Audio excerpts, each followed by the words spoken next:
ಸುಧಾ ಅವರೇ ನಮಸ್ಕಾರ. ನಮಸ್ಕಾರ. ಕಾಂತರಾಜ್ ಅವರೇ ತಮಗೂ ನಮಸ್ಕಾರ. ನಮಸ್ತೆ. ಯಾವ ಊರು ತಮ್ಮದು ಸುಧಾ ಅವರೇ? ಹುಟ್ಟೂರು ಹುಲಿವಾನ. ತಂದೆ ತಾಯಿ ರೈತರ? ರೈತರೇ. ಎಷ್ಟು ಜಮೀನಿತ್ತು? ಏನು ಬೆಳೆ ಬೆಳೀತಿದ್ರು? ಅವರೆಲ್ಲ ಭತ್ತ, ಕಬ್ಬು, ತೆಂಗು.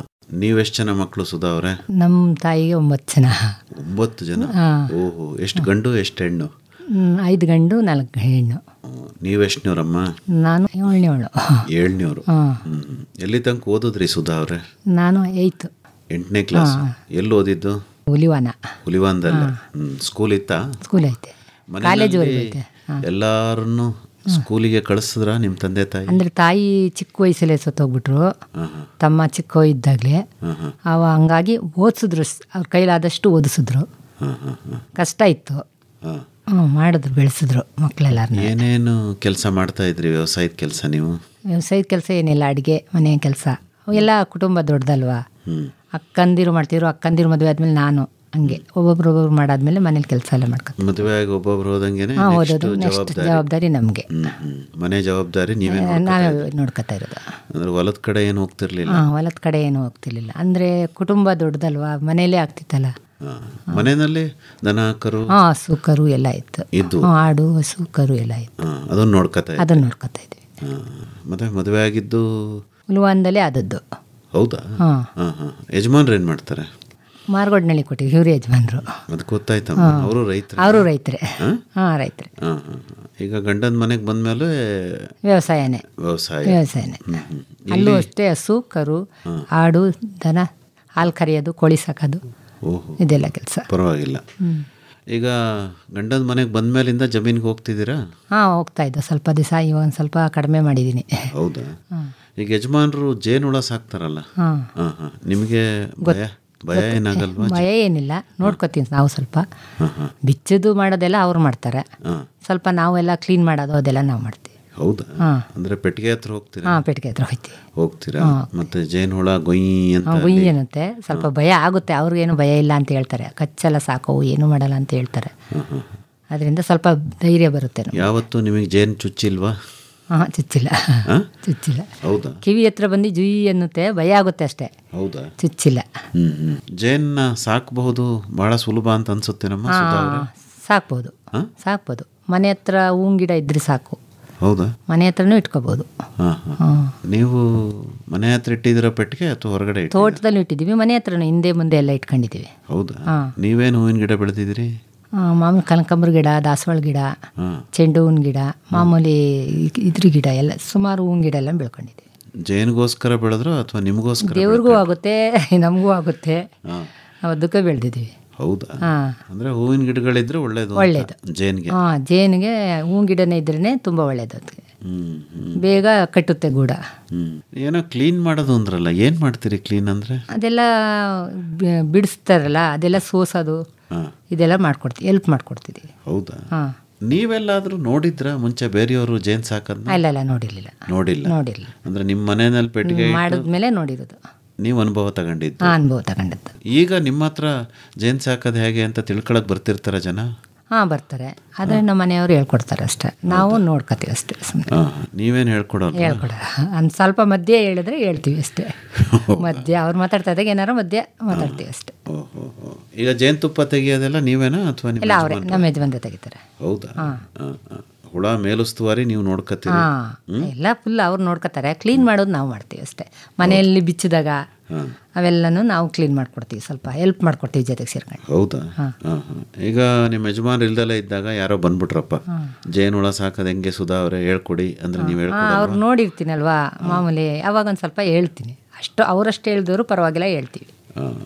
ನೋಡಿ ಮತ್ತೆ ಹೇಳಿ ಕಾಂತರಾಜ್ ಅವರೇ, ನಿಮ್ಮ ಬಗ್ಗೆ, ನಿಮ್ಮ ವಿದ್ಯಾಭ್ಯಾಸ ಏನು? ನೀವೆಲ್ಲಿ ತನಕ? 9ನೇ ಕ್ಲಾಸ್ ಗಂಟ ಓದಿದೆ ಸರ್. ನಮ್ಮ ತಂದೆಯವರು ಹೆಬ್ಬೆಟ್ಟು ಕೃಷಿಕರೇ. ಅವ್ರಿಗೆ ಇನ್ನು ಜವಾಬ್ದಾರಿ ಸಿಟಿ ಅನ್ನೋದೇನು ಏನೂ ಗೊತ್ತಿಲ್ಲದೆ ಗೇದಂಥ ವ್ಯಕ್ತಿ ನಮ್ಮ ತಂದೆ ತಾಯಿಗಳು. ಏನೂ ಗೊತ್ತಿಲ್ಲ ಅವ್ರಿಗೆ. ವ್ಯವಸಾಯ ಮಾಡಬೇಕು, ಅವ್ರ ಜೀವನ ಮಾಡಬೇಕು, ಅಷ್ಟು ಬಿಟ್ಟರೆ ಇನ್ನೇನಿಲ್ಲ. ಅಜ್ಜಿ ಇದ್ಲು. ಅಜ್ಜಿ 105 ವರ್ಷ ಇದ್ಲು ನಮಗೆ. ಅಜ್ಜಿ ಎಮ್ಮೆ ಮೊಸರು ಕರೆಯೋದು, ಹಾಲು ಕರೆಯೋದು, ಬೆಣ್ಣೆ ತೆಗೆಯೋದು ಎಲ್ಲ ಮಾಡ್ತಿದ್ರು. ಅವರಿಂದ ನಮ್ಮ ತಾಯಿ ಕಲ್ತ್ಕೊಂಡ್ಳು. ನಮ್ಮ ತಾಯಿಯಿಂದ ನಮ್ಮ ತಂದೆ ತಾಯಿ ಇಬ್ಬರು ವ್ಯವಸಾಯ. ಗದ್ದೆ ಬಿಟ್ಟರೆ ನೀನು ಅವ್ರ ಮನೆ ಬಿಟ್ಟರೆ ಗದ್ದೆ, ಗದ್ದೆ ಬಿಟ್ಟರೆ ಮನೆ. ಅವ್ರಿಗಿನ್ನು ಯಾವ ಜವಾಬ್ದಾರಿನೂ ಇಲ್ಲ, ಯಾವ ಇದೂ ಇಲ್ಲ. ಅವ್ರಿಗಿದ್ದದ್ದು 1 ಎಕರೆ ಆಸ್ತಿ ಇತ್ತು. 1 ಎಕರೆನಲ್ಲಿ ಅವರು 10 ಎಕರೆ ಆಸ್ತಿ ಮಾಡಿದ್ರು. 2 ಮನೆ ಮಾಡಿದ್ರು. 2 ಮನೆ ಕಟ್ಟಿ ಅವ್ರಿಗೆ ಅಷ್ಟೊಂದು ಜೀವನ ಅವ್ರು ನಡೆಸಿದ್ರು. ಅವ್ರಿಗೆ 5 ಜನ ಮಕ್ಕಳು, 2 ಗಂಡು ಮಕ್ಕಳು, 3 ಜನ ಹೆಣ್ಮಕ್ಳು. ಹೆಣ್ಮಕ್ಳೆಲ್ಲ ಮದುವೆ ಮಾಡಿದ್ರು, ಗಂಡು ಮಕ್ಕಳನ್ನು ಮದುವೆ ಮಾಡಿದ್ರು. ಈಗ ಅಣ್ಣ ತಮ್ಮದವ್ರು 2 ಇದ್ದೀವಿ. ಅವರು ಈಗ ಎಲ್ಲ ಒಟ್ಟು ಕುಟುಂಬದಲ್ಲಿ ಇದ್ದೀವಿ. ಈಗ ಇನ್ನು ಬೇರೆ ಎಲ್ಲ ತಂದೆ ಹೆಸರು. ಅಣ್ಣ ತಮ್ಮಂದ್ರೆಲ್ಲ ಒಟ್ಟಿಗೆ ಇದ್ದೀರಿ. ಈ ಜೇನು ಸಾಕಬೇಕು ಅನ್ನೋದು ಹೇಗೆ ತಮಗೆ? ನನಗೆ ಆರೋಗ್ಯ ಕೆಡ್ತಾ ಬರ್ತಿತ್ತು. ಆರೋಗ್ಯ? ಹಾಂ. ಆರೋಗ್ಯ ಕೆಡ್ತಾ ಇತ್ತು. ಜ್ವರ ಬರೋದು, ಮೂಗು ಕಟ್ಕೊಳ್ಳೋದು, ತಲೆಯೆಲ್ಲ ಸಿಡಿದ ಥರ ಆಗೋದು, ಈ ಥರ ಆಗ್ತಿತ್ತು. ನನಗೆ ಒಂದು ಸಾರಿ ಚಾಮರಾಜನಗರಕ್ಕೆ ಕೃಷಿ ಕಡೆಯಿಂದ ಒಂದು ಟೂರ್ನಮೆಂಟ್ ಹಾಕಿದ್ರು. ಚಾಮರಾಜನಗರಕ್ಕೆ ಹೋದ. ಅಲ್ಲಿ ಒಬ್ಬ ರೈತ, ಆ ರೈತ ನನಗೆ ಒಂದು ಬಾಕ್ಸಲ್ಲಿ ಒಂದು 5 ಬಾಕ್ಸ್ ಮಡಿಕೆ ಸಾಕಿದ. ಅದರಲ್ಲಿ 3 ಕುಟುಂಬ ಹೊರಟೋಗಿದ್ದ, ಇನ್ನು 2 ಇದ್ದ. ಅದು 2 ತೋರ್ತಾ ಇದ್ದ, ಎಲ್ಲರಿಗೂ ತೋರ್ತಿದ್ದ. ಕೆಲವರು ಇಂಟ್ರೆಸ್ಟ್ ಆಗಿ ಅದರ ಮೇಲೆ ಆಸೆ ಇರೋರು ಅದನ್ನು ಕ್ರಾಸ್ ಕ್ವಶನ್ ಕೇಳಿ ತಾತಪ್ಪನ ಹತ್ರ ವಿಷಯ ತಿಳ್ಕೊಳ್ತಿದ್ರು. ಇದ್ದವರು ಮಾಮೂಲಿ ಬಿಸ್ಕೆಟ್ ಕೊಟ್ಟರು, ಕಾಫಿ ಕೊಟ್ಟರು, ಕುಡಿಕೊಳ್ಟೋದ್ರು. ನನಗೆ ಅದರಲ್ಲಿ ಒಂದು ಸ್ವಲ್ಪ ಭಾರಿ ಇಂಟ್ರೆಸ್ಟ್ ಆಯಿತು. ಅದು ಜೇನು ಎತ್ತಿ ಒಂದು ಪ್ರೇಮನ್ನು ತೆಗ್ದು ತೋರಿಸಿದ್ರು. ತುಪ್ಪ ಕುಡಿಬೇಕು ಅನ್ನೋ ಆಸೆ ತುಂಬ ಇತ್ತು. ಆದರೂ ಆ ಮುದ್ಕಪ್ಪ ನಾನು ಕೊಡಲಿಲ್ಲ, ಆದರೂ ಕೇಳಲೂ ಇಲ್ಲ ನಾನು. ಅದು ತುಂಬ ಇತ್ತು. ಇದು ಈ ಥರ ಮಾಡ್ದಲ್ಲ ತಾತಪ್ಪ ಅಂಥೇಳಿ ಆ ತಾತಪ್ಪನ ಹತ್ರ ಐಡಿಯಾ ತಗೊಂಡೆ.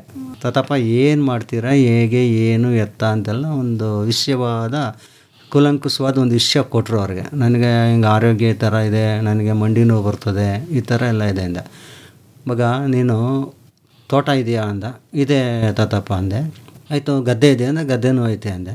ನೀನು ನಿಮ್ಮ ಕೃಷಿ ಇಲಾಖೆ ಕಡೆಯಿಂದ ಜೇನದ್ದು ಬಾಕ್ಸ್ ಕೊಡ್ತಾರೆ, ಸಬ್ಸಿಡಿನಲ್ಲಿ ಕೊಡ್ತಾರೆ. ನೀ ತಗೊಂಡು ನೀನು ಹೊಲದಲ್ಲಿ ಮಡಗು. ನಿಂದು ಬಾಳೆ, ಇದು ತೆಂಗು, ಹುಣಸೆ, ಮಾವು ಏನು ಮರ ಇದೆ ಅದರಲ್ಲೆಲ್ಲ ತುಂಬ ಫಲವತ್ತಾದ ಫಲ ಬರುತ್ತೆ ಜೇನಿದ್ದರೆ. ನೀನು ಮಡಗು, ನಿನ್ನ ಆರೋಗ್ಯನೂ ಚೆನ್ನಾಗಿರ್ತದೆ ಅಂತಂದ. ಆ ತಾತಪ್ಪನ ಮಾತು ನಾನು ಅಷ್ಟು ಕೇಳ್ಕೊಂಡು ಆಮೇಲೆ ಒಂದು ಸ್ವಲ್ಪ ಅವ್ರ ಹತ್ರ ಭಾರಿ ಇಂಟ್ರೆಸ್ಟ್ ಆಗಿ ನನಗೆ ಭಾರಿ ಆಸೆ ಆಯಿತು. ಆ ವಿಷಯ ಕೇಳ್ತಾರೆ ಅಪ್ಪಂತ, ಇನ್ನೂ ಕೇಳನೆ ಅಂತ. ಬಿಸ್ಕೆಟು ತಿನ್ನಲಿಲ್ಲ, ಕಾಫಿನೂ ಕುಡಿಲಿಲ್ಲ, ಅಪ್ಪನ ಹತ್ರನೇ ಕುಂತ್ಕೊಂಡೆ. ಅವರೆಲ್ಲ ಐಡಿಯಾ ಕೊಟ್ಟರು. ಆಗೆಲ್ಲ ಫೋನ್ಗೇನು ಇರಲಿಲ್ಲ. ನಾನು ಅದಂತ ಪಾಪ ಅಪ್ಪಂತ ಫೋನ್ ಇರಲಿಲ್ಲ, ನಂಬರ್ ತಗೊಳ್ಳಿಲ್ಲ. ಈ ವಿಷಯ ಕೇಳ್ಕೊಂಡದ್ದಷ್ಟೇ. ಅಲ್ಲಿಂದ ಬಂದು ತೋಟಗಾರಿಕೆಗೆ ಕೇಳಿದೆ. ಇನ್ನೂ ಈ ವರ್ಷ ಬಂದಿಲ್ಲ, ಮುಂದೆ ವರ್ಷಕ್ಕೆ ಬರ್ತದೆ ಅಂದರೆ ನನಗೂ ಆಸಕ್ತಿ ಕಡಿಮೆ ಆಯಿತು. ಏನು ಇವೆಲ್ಲ ಹೋಗಿ ಸುತ್ತಿ, ನಾವು ಮಂಡ್ಯ ಸುತ್ತಿ ಏನು ಅಂತ. ಆಮೇಲೆ ಈಶ್ವರ್ ಅಂದ್ಬಿಟ್ಟು ಜೇನು ಕೃಷಿ ಸಹಾಯಕರಿದ್ದರು. ಅವ್ರ ಹತ್ರ ಪರಿಚಯ ಆಯಿತು. ಸರ್ ಈಗ ನನಗೂ 2 ಬಾಕ್ಸ್ ಬೇಕು ಸರ್, ಕೊಡಿ ಅಂದೆ. ಕೊಟ್ಟರು. ಕೊಡ್ತಾನೆ ಆಮೇಲೆ ಆಯಿತು ಅಂತ ಸುಮ್ಮನೆ. ಅದಕ್ಕೆ ಸಮಗ್ರ ಕೃಷಿ ಕಡೆಯಿಂದ 2 ಎಕರೆ ಬಾಳೆ ಬೆಳೆದೆ. ಅದರಲ್ಲಿ ಸಬ್ಸಿಡಿ ಕೊಟ್ಟು ತೋಟಗಾರಿಕೆ ಇಲಾಖೆಯವರು ಬಾಳೆ ಬೆಳೆಸಿದ್ರು. ಆ ಬಾಳೆ ಬೆಳೆದಾಗ ಅದರಲ್ಲಿ ಅಧಿಕಾರಿಯೊಬ್ಬರು ಹೇಳಿದ್ರು, ಈ ನಿಮಗೆ ಬಾಳೆ ಗೊನೆ ಬರಬೇಕು ಅಂತಂದರೆ ನೀಟಾಗೆ, ಕ್ಲೀನಾಗೆ ಮತ್ತು ಚಿಪ್ಪುಗಳು ಜಾಸ್ತಿ ಆಗಬೇಕು ಅಂದರೆ ನೀವು ಜೇನು ಬಾಕ್ಸು ಮಡಗಲೇಬೇಕಪ್ಪ. ನೀವು ಮಡಗಲಿಲ್ಲ ಅಂದರೆ ಇದೇನು ಬರೋಲ್ಲ ಅಂತಂದು. ಅದು ಒಂದು ಐಡಿಯಾ ಆಯಿತು. ಅಷ್ಟೊತ್ತಿಗೆ ಅದರಲ್ಲಿ ಬಾಳೆ ಕೃಷಿ ಕಡೆಯಿಂದ ನನಗೆ ಟೂರ್ ಕರ್ಕೋಗಿದ್ದು ಒಳ್ಳೆಯದಾಯಿತು. ಆ ಯಪ್ಪನ ಹತ್ರನೂ ಕೇಳಿದ್ದು ಅದೇ ಥರ ಆಗ್ತು ನನಗೆ. ಕೆಲವ್ರು ಗಾದೆ ಹೇಳ್ತಾರೆ, ಡಾಕ್ಟ್ರು ಹೇಳೋದು ಹಾಲು ಅನ್ನೋ, ರೋಗಿ ಬಯಸೋದು ಹಾಲು. ನನಗೆ ಇವ್ರು ಹೇಳೋದಕ್ಕೂ ಅವ್ರು ಹೇಳೋದಕ್ಕೂ ನನಗೆ ಭಾರಿ ತುಂಬ ಖುಷಿ ಆಯ್ತು. ಅದು ಆಯಿತು, ಮಡಗಬೇಕು ಸರ್ ಅಂದರೆ ನಿಮ್ಮ ಕಡೆಯಿಂದ. ಸರ್ ನಾನು ಹಳ್ಳಿಯಲ್ಲಿ ಇರೋದು, ನಿಮ್ಮ ಸಿಟಿಗೆ ಬಂದು ನಮ್ಮ ಅಧಿಕಾರಿಗಳ ಹತ್ರ ಸುತ್ತಕ್ಕಾಗಲ್ಲ ನನ್ನ ಕೈಲಿ. ಸರ್ ನೀವು ಏನಾರು ಮಾಡಿ ನನಗೊಂದು 2 ಬಾಕ್ಸ್ ಕೊಡಿ ಸರ್ ಅಂತಂದೆ. ಆಯ್ತಪ್ಪ ನಾನು ಕೊಡಿಸ್ತೀನಿ ಅಂತೇಳಿ ಆಗ ಈಶ್ವರ ಅವರು ನನಗೆ 2 ಬಾಕ್ಸನ್ನು ಕೊಟ್ಟರು. ಅಂದರೆ ನೀವು ಜೇನು ಸಾಕಾಣಿಕೆ ಶುರು ಮಾಡಿದ್ದು 2 ಬಾಕ್ಸಿಂದ? 2 ಬಾಕ್ಸಿಂದ. ಆ 2 ಬಾಕ್ಸ್ ಕೊಟ್ಟದ್ದು ಸರ್ ನನಗೆ ಅದು 1.5 ತಿಂಗಳು 2 ತಿಂಗಳಿಗೆ 2 ಹೊರಟೋದು. 2 ಹೊರಟೈತೆ. ಆಗ 2700 ರೂಪಾಯಿ ಇತ್ತು ಬಾಕ್ಸು. ನನಗೆ ತುಂಬ ಬೇಜಾರಾಯಿತು. ಕಷ್ಟಪಟ್ಟಿದ್ದು ಹಣ ಹೋಗ್ಬಿಡ್ತಲ್ಲ, ಇದೇನು ಮಾಡೋದು. ತಾತಪ್ಪ ಹೇಳೋದು ಹಿಂಗೆ, ನಾನು ಮಾಡಬೇಕು ಅನ್ನೋದು ಹಿಂಗೆ. ಆಮೇಲೆ ಬಾಳೆ ಸರಿಯಾಗಿ ಬರಲ್ಲ ಅಂತ ಬೇರೆ ಅಧಿಕಾರಿಗಳು ಹೇಳ್ತಾರೆ. ಹೋಯ್ತು ಅಂದ್ರೆ ಏನಾಯಿತು, ಒಳಗಡೆ ಇದ್ದಿದ್ದು ಜೇನುಳ ಹೊರಟೋಗ್ಬಿಡ್ತು. ಅದು ಡಬ್ಬ ಇತ್ತು, ಖಾಲಿ ಡಬ್ಬ ಇತ್ತು. ಅದರಲ್ಲಿ ಹೇಗೆ ಮೇಂಟೈನ್ ಮಾಡಬೇಕು ಅಂತ ಗೊತ್ತಾಗಲಿಲ್ಲ ನನಗೆ. ಆಮೇಲೆ ಏನು ಮಾಡಿದೆ, ಪುನಃ ಅಧಿಕಾರಿ ಹತ್ರ ಹೋದೆ. ಸರ್ ಈಗ ಈ ಥರ ಆಗ್ಬಿಡ್ತು, ಹೊರಟೋಗ್ಬಿಟ್ಟು ನನಗೆ ಲಾಸ್ ಆಗ್ಬಿಡ್ತು, ಏನೋ ರೀಫಂಡ್ ಇದೆಯಾ ನಿಮ್ಮ ಹತ್ರ, ನಮ್ಗೆ ಕೊಡಿಸ್ಕೊಡಿ ಸರ್, ನನಗೆ ಲಾಸ್ ಆಯಿತು ಸರ್, ನನಗೆ ಹೊಟ್ಟೆ ಎಲ್ಲ ಉರಿತೆ ಸರ್ ಅಂತ ಹೇಳಿ ಕೇಳ್ಕೊಂಡೆ. ಕೇಳಿದಾಗ ಇಲ್ಲಪ್ಪ ಇದರಲ್ಲಿ ರೀಫಂಡ್ ಇಲ್ಲ, ಇನ್ನೊಂದು ಬಾಕ್ಸು ನಿನಗೆ ಅದರಲ್ಲಿ 2700 ರೂಪಾಯಿಗಿಂತ 1100 ರೂಪಾಯಿ ಕೊಟ್ಟರೆ ನಿಮ್ಮದು ಖಾಲಿ ಬಾಕ್ಸ್ ಇದೆ, ಅದಕ್ಕೆ ಹುಳ ತುಂಬಿಕೊಡ್ತೇನೆ, ತಗೊಂಡು ಹೋಗುವೆ, ತಂದುಬಿಡಪ್ಪ ಅಂತಂದರು. ಆಯಿತು ಅಂದ್ಬಿಟ್ಟು ಏನು ಮಾಡಿದೆ, ಒಂದು 15 ದಿವಸ 20 ದಿವಸ ಬಿಟ್ಟು ತಿರ್ಗಾ 2 ಬಾಕ್ಸ್ ಹುಳ ತುಂಬಿಕೊಟ್ರು. ಆ ಹುಳ ತುಂಬಿಕೊಟ್ಟಾಗ ಆವಾಗ ಅದರಲ್ಲಿ ಹೇಳಿದ್ರು, ಈ ಥರ ಕೆಳಗಡೆ ಎಲ್ಲ ಕ್ಲೀನ್ ಮಾಡಬೇಕು, ಈ ಥರ ಮಾಡಬೇಕು, ಭಯ ಜಾಸ್ತಿ, ಮುಟ್ಟಕ್ಕಾಗಲ್ಲ, ಚುಚ್ಚಿಬಿಡುತ್ತೆ. ಆಮೇಲೆ ಚುಚ್ಚಿಸ್ಕೊಂಡು ಒಂದು ಸ್ವಲ್ಪ ಧೈರ್ಯ ಬಂತು, ಎಷ್ಟು ಕಚ್ಚಿದ್ರು ನನಗೇನು ಆಗಲ್ಲ ಅನ್ನೋದು ಒಂದು ಧೈರ್ಯನೂ ಬಂತು. ಆಮೇಲೆ ಅದಕ್ಕಿಂತ ಆ ಚುಚ್ಚೋದ್ರಲ್ಲಿ ನೋವಿರ್ಬೋದು, ಅದು ಒಂಥರ ನಮಗೆ ಸುಖನೇ. ಆ ಸುಖದಲ್ಲಿ ಆರೋಗ್ಯ ನನಗೆ ಚೇಂಜ್ ಆಯ್ತಾ ಬಂತು. ಅಂದರೆ ಜೇನುಳದ ಕೈಲಿ ಚುಚ್ಚುತ್ತಾ ಆರೋಗ್ಯನೇ ಚೇಂಜ್ ಆಗೋಯ್ತು. ನನಗೆ ಏನಾಯ್ತು ಚೇಂಜ್ ಆಯಿತು ಅಂದರೆ ಎಲ್ಲ ಸರ್ ಮೂಗು ಕಟ್ಕೊಳ್ಳೋದು ನಿಂತೋಯ್ತು, ತಲೆ ಸಿಡಿಯೋದು ನಿಂತೋಯ್ತು, ಜ್ವರ ಬರೋದು ನಿಂತೋಯ್ತು, ನನಗೆ ಮೈ ಕೈ ನೋವೆಲ್ಲ ಕಡಿಮೆ ಆಯಿತು. ಆಮೇಲೆ ವಾಯು ಥರ ಹಿಡ್ಕೊತಂದ್ರೆ ವಾಯನೂ ಅಲ್ಲ, ಅದೇನೋ ನಾವು ಸೋಂಬೇರಿತನಕ್ಕೆ ಬತ್ತಿತ್ತೋ ಏನೋ ಗೊತ್ತಿಲ್ಲ, ಅದು ಶುರು ಮಾಡಿದ್ಮೇಲೆ ಅದು ಎಲ್ಲ ಅದು ಹೊಂಟಾಯಿತು. ಅದಾದಾಗ ಆಮೇಲೆ ಇದೊಂದು ಥರ ಆಯಿತು ಅಂತೇಳಿ ಅದನ್ನು ಹೊಲ್ಟಾಯ್ತಲ್ಲ ಅಂತೇಳಿ ತಿರ್ಗಿ 2 ಬಾಕ್ಸ್ ತುಂಬಿಕೊಟ್ರು. ಅದರಲ್ಲಿ ನನಗೆ ಹನಿ ಬಂತು ಸರ್. ಈಗ ಸುಧಾ ಅವ್ರಿಗೆ ಮಾತಾಡ್ಸೋಣ. ಹೇಳಿ ಸುಧಾ ಅವರೇ, ಈಗ ನೀವು ಜೇನುಳದ ಕೈಲಿ ಕಚ್ಚಿಸ್ಕೊಂಡ ಇಲ್ವಾ ಅಂತ ನೋಡಿ, ಅವ್ರು ಚುಚ್ಚಿಸ್ಕೊಂಡಿದ್ದಕ್ಕೆ ಇರೋ ಬರೋ ಆರೋಗ್ಯ ಸಮಸ್ಯೆಗಳು. ಜ್ವರ ಬರಲ್ಲ ಚುಚ್ಚಿಸ್ಕೊಂಡ್ರೆ ಅಂತ ಹೇಳ್ತಾರೆ, ನಾವು ಚುಚ್ಚಿಸ್ಕೊಂಡಿಲ್ಲ, ಭಯ ಐತೆ ನಮ್ಗೆ. ಹೌದಾ? ಇನ್ನೂ ಭಯವೇ ಅಂದ್ರೆ ಹುಳ ಸಾಕ್ತಾ ಪರವಾಗಿಲ್ಲ, ಅಂದ್ರೆ ಚುಚ್ಚುತ್ತೆ ಅಂದ್ರೆ ಭಯ ಅಲ್ವಾ, ಫಸ್ಟ್ ಚುಚ್ಚಿಸ್ಕೊಂಡಿಲ್ವಲ್ಲ ಇದ್ದುವೆ, ಅದಕ್ಕೆ ಚುಚ್ಚಿಸ್ಕೊಂಡ್ರೆ ಭಯ. ಅದೇ ಅದಕ್ಕೆ ಹೋಗಲ್ಲ, ಪೆಟ್ಟಿ ಬಿಚ್ಚಕ್ಕೆ ಕ್ಲೀನ್ ಮಾಡಕ್ ಹೋಯ್ತೀವಿ ಅಷ್ಟೇ. ಕ್ಲೀನ್ ಮಾಡುವಾಗ ಏನು ಚುಚ್ಚಲ್ವೇ? ಇರಲ್ವಲ್ಲ, ಹೌದಾ? ಹುಳ ಇರಲ್ಲ, ಇಲ್ದಲೇ ಇರುವಾಗ ಬಾಕ್ಸ್ ಕ್ಲೀನ್ ಮಾಡ್ತೀರಿ. ಈಗ ನೀವು ಮೊದಲು 2 ಬಾಕ್ಸ್ ಅವ್ರು ತಂದು ಇಟ್ರಲ್ಲ, ಅವಾಗ ಹುಳ ಎಲ್ಲ ಆರೋಯ್ತು ಅಂದಾಗ ನಿಮಗೂ ಬೇಜಾರಾಯ್ತು. ಬುಡಿ ಇವೆಲ್ಲನೂ ಅಂತ ನಾನು ಹೇಳ್ದೆ, ಇದೆಲ್ಲ ಮಾಡಬೇಡಿ, ಬಿಟ್ಬಿಡಿ, ವ್ಯವಸಾಯಕ್ಕೆ ನಿಂತ್ಕೊಳ್ಳಿ ಅಂದೆ. ಆದರೂ ಅವ್ರು ಬಿಡ್ಲಿಲ್ಲ ಅಲ್ವಾ? ಈ ಬಿಟ್ಬಿಟ್ಟಿದ್ರೆ ಅವ್ರ ಸಮಸ್ಯೆ ಬಗ್ಗೆ ಅದೇ ಇವಾಗ ಅನ್ನಿಸ್ತದೆ, ಬಿಟ್ಟಿದ್ರೆ ಇದೆಲ್ಲ ಆಯ್ತಿರ್ಲಿಲ್ಲ ಅಂತ. ಅವ್ರು ಹಠ ಮಾಡ್ಲೇಬೇಕು ಅಷ್ಟೇ ಅಲ್ವೇನಮ್ಮ? ಯಾವಾಗ್ಲೂ ಒಂದ್ ಛಲ ಇರ್ಬೇಕು ಜೀವನದಲ್ಲಿ ಅಲ್ವೇ? ಹೌದು ಸರ್. ಬಿಟ್ಬಿಟ್ಟು ನಿಂತ್ಕೊಂಡ್ಬಿಟ್ಟಿದ್ರೆ ಏನಾಗ್ತಿತ್ತು? ತಿರ್ಗಾ ಮಾಡಕ್ಕಾಯ್ತಿರ್ಲಿಲ್ಲ, ಪೆಟ್ಟಿ ಖಾಲಿ ಆಯ್ತಾಯ್ತು ಅಲ್ವಾ? ಅಷ್ಟೇ. ಇವಾಗ ಒಂದ್ ಹೆಸರು ಐತೆ, ಹನಿ ಸಾಕ್ತಾರೆ ಅಂತ, ಕಾಂತರಾಜು ಹನಿ ಅಂದ್ರೆ ಎಲ್ಲಿ ಹೇಳಿದ್ರು ಹೇಳ್ತಾರೆ. ಹೌದಾ? ಓಹೋ, ಹೆಸರು ಕಾಂತರಾಜು ಹನಿ ಅಂತ ಇಟ್ಕೊಂಡಿದ್ದಾರೆ. ನಿಮ್ಮ ಹೆಸರು ಯಾಕೆ ಮಾಡಿಕೊಂಡಿಲ್ಲ? ಸುಧಾ ಹನಿ. ನಮ್ಮ ಹೆಸರಿಲ್ಲ, ನೀವು ಕೇಳೋದಲ್ವೇ? ನಮ್ಮ ಹೆಸರು ಮಡಗಿ, ಯಾಕೆಂದ್ರೆ ಊರಿನಲ್ಲಿ ಕೇಳಿದ್ರೆ ಹಂಗಂತ ಹೇಳ್ತಾರೆ. ಹೆಂಗೆ ಅಂತ ಹಂಗಂದ್ರೆ ಯಾರಾದ್ರೂ ಹೇಳ್ತಾರೆ, ಹನಿ ಬೆಳೆಯೋರು ನಾವೇ ತಾನೇ, ಅದರಿಂದ ಹೇಳ್ತಾರೆ. ಬಾನುಲಿ ಕೃಷಿ ಬೆಳಗು ಮೈಸೂರು ಆಕಾಶವಾಣಿಯ ಕೃಷಿರಂಗ ಕಿಸಾನ್ ವಾಣಿ ವಿಭಾಗದ ಹೆಮ್ಮೆಯ ಕಾರ್ಯಕ್ರಮ ಅಕ್ಟೋಬರ್ 6ನೇ ತಾರೀಖು ಸೋಮವಾರ ಬೆಳಗ್ಗೆ 10 ಗಂಟೆಗೆ ಮಂಡ್ಯ ಜಿಲ್ಲೆ ಪಾಂಡವಪುರ ತಾಲೂಕು ಚಿನಕುರಳಿ ಹೋಬಳಿ ರಾಗಿಮುದ್ದನಹಳ್ಳಿಯ ಎಂಪಿ ಜಯರಾಮೇಗೌಡ ಹಾಗೂ ಎಂಎಚ್ ಶ್ರೀಮತಿಯವರ ಹೊಂಗೆಲಕ್ಷ್ಮಿ ಫಾರಂನಲ್ಲಿ. ನಾನು ಎಂಪಿ ಜಯರಾಮೇಗೌಡ. ನಾನು ಶ್ರೀಮತಿ. ನಮ್ಮ ಜಮೀನಿನಲ್ಲಿ ಬಾನುಲಿ ಕೃಷಿ ಬೆಳಗು ಕಾರ್ಯಕ್ರಮವನ್ನು ಮಾಡುತ್ತಿದ್ದೇನೆ. ಎಲ್ಲರೂ ಬನ್ನಿ. ಜೀವಿಗಳ ಸಮಪಾಲು ಹದವಾಗಿ ಮುದವಾಗಿ ಸಾಗೋಣ ಪದವಾಗಿ. ಈ ಬಾರಿಯ ಅತಿಥಿ ತುಮಕೂರು ಜಿಲ್ಲೆ ತಿಪಟೂರು ತಾಲೂಕು ಪೂಜಾರಿಪಾಳ್ಯದ ಯುವ ಕೃಷಿಕ ಆರ್ಎಸ್ ನವೀನ್. ಕೃಷಿ ಪ್ರವಾಸೋದ್ಯಮ ಹಾಗೂ ಕೃಷಿ ನವೋದ್ಯಮಗಳ ಕುರಿತು ವಿಶೇಷ ಮಾಹಿತಿ, ಸಾವಯವ ಉತ್ಪನ್ನ ಹಾಗೂ ಎರೆಗೊಬ್ಬರದ ಪ್ರದರ್ಶನ ಹಾಗೂ ಮಾರಾಟ, ಕೃಷಿ ರತ್ನ ಪ್ರಶಸ್ತಿ ಪ್ರದಾನ ಈ ಬಾರಿಯ ವಿಶೇಷ.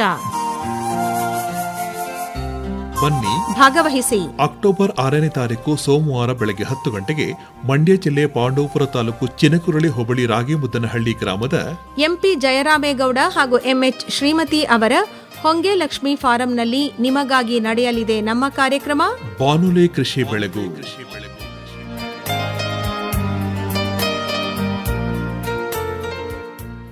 ಹೇಳಿ ಕಾಂತರಾಜ್ ಅವರ, ಈಗ ಯಾವ ರೀತಿ ಸಾಕಿ 2 ಪೆಟ್ಟಿಗೆ ಒಳಗಡೆ ಇರೋ ಕುಟುಂಬನ ಉಳಿಸ್ಕೊಂಡು ಮೊದಲು ಯಾಕೆ ಹೋಯ್ತು ಅನ್ನೋದು ಗೊತ್ತಾಯ್ತು?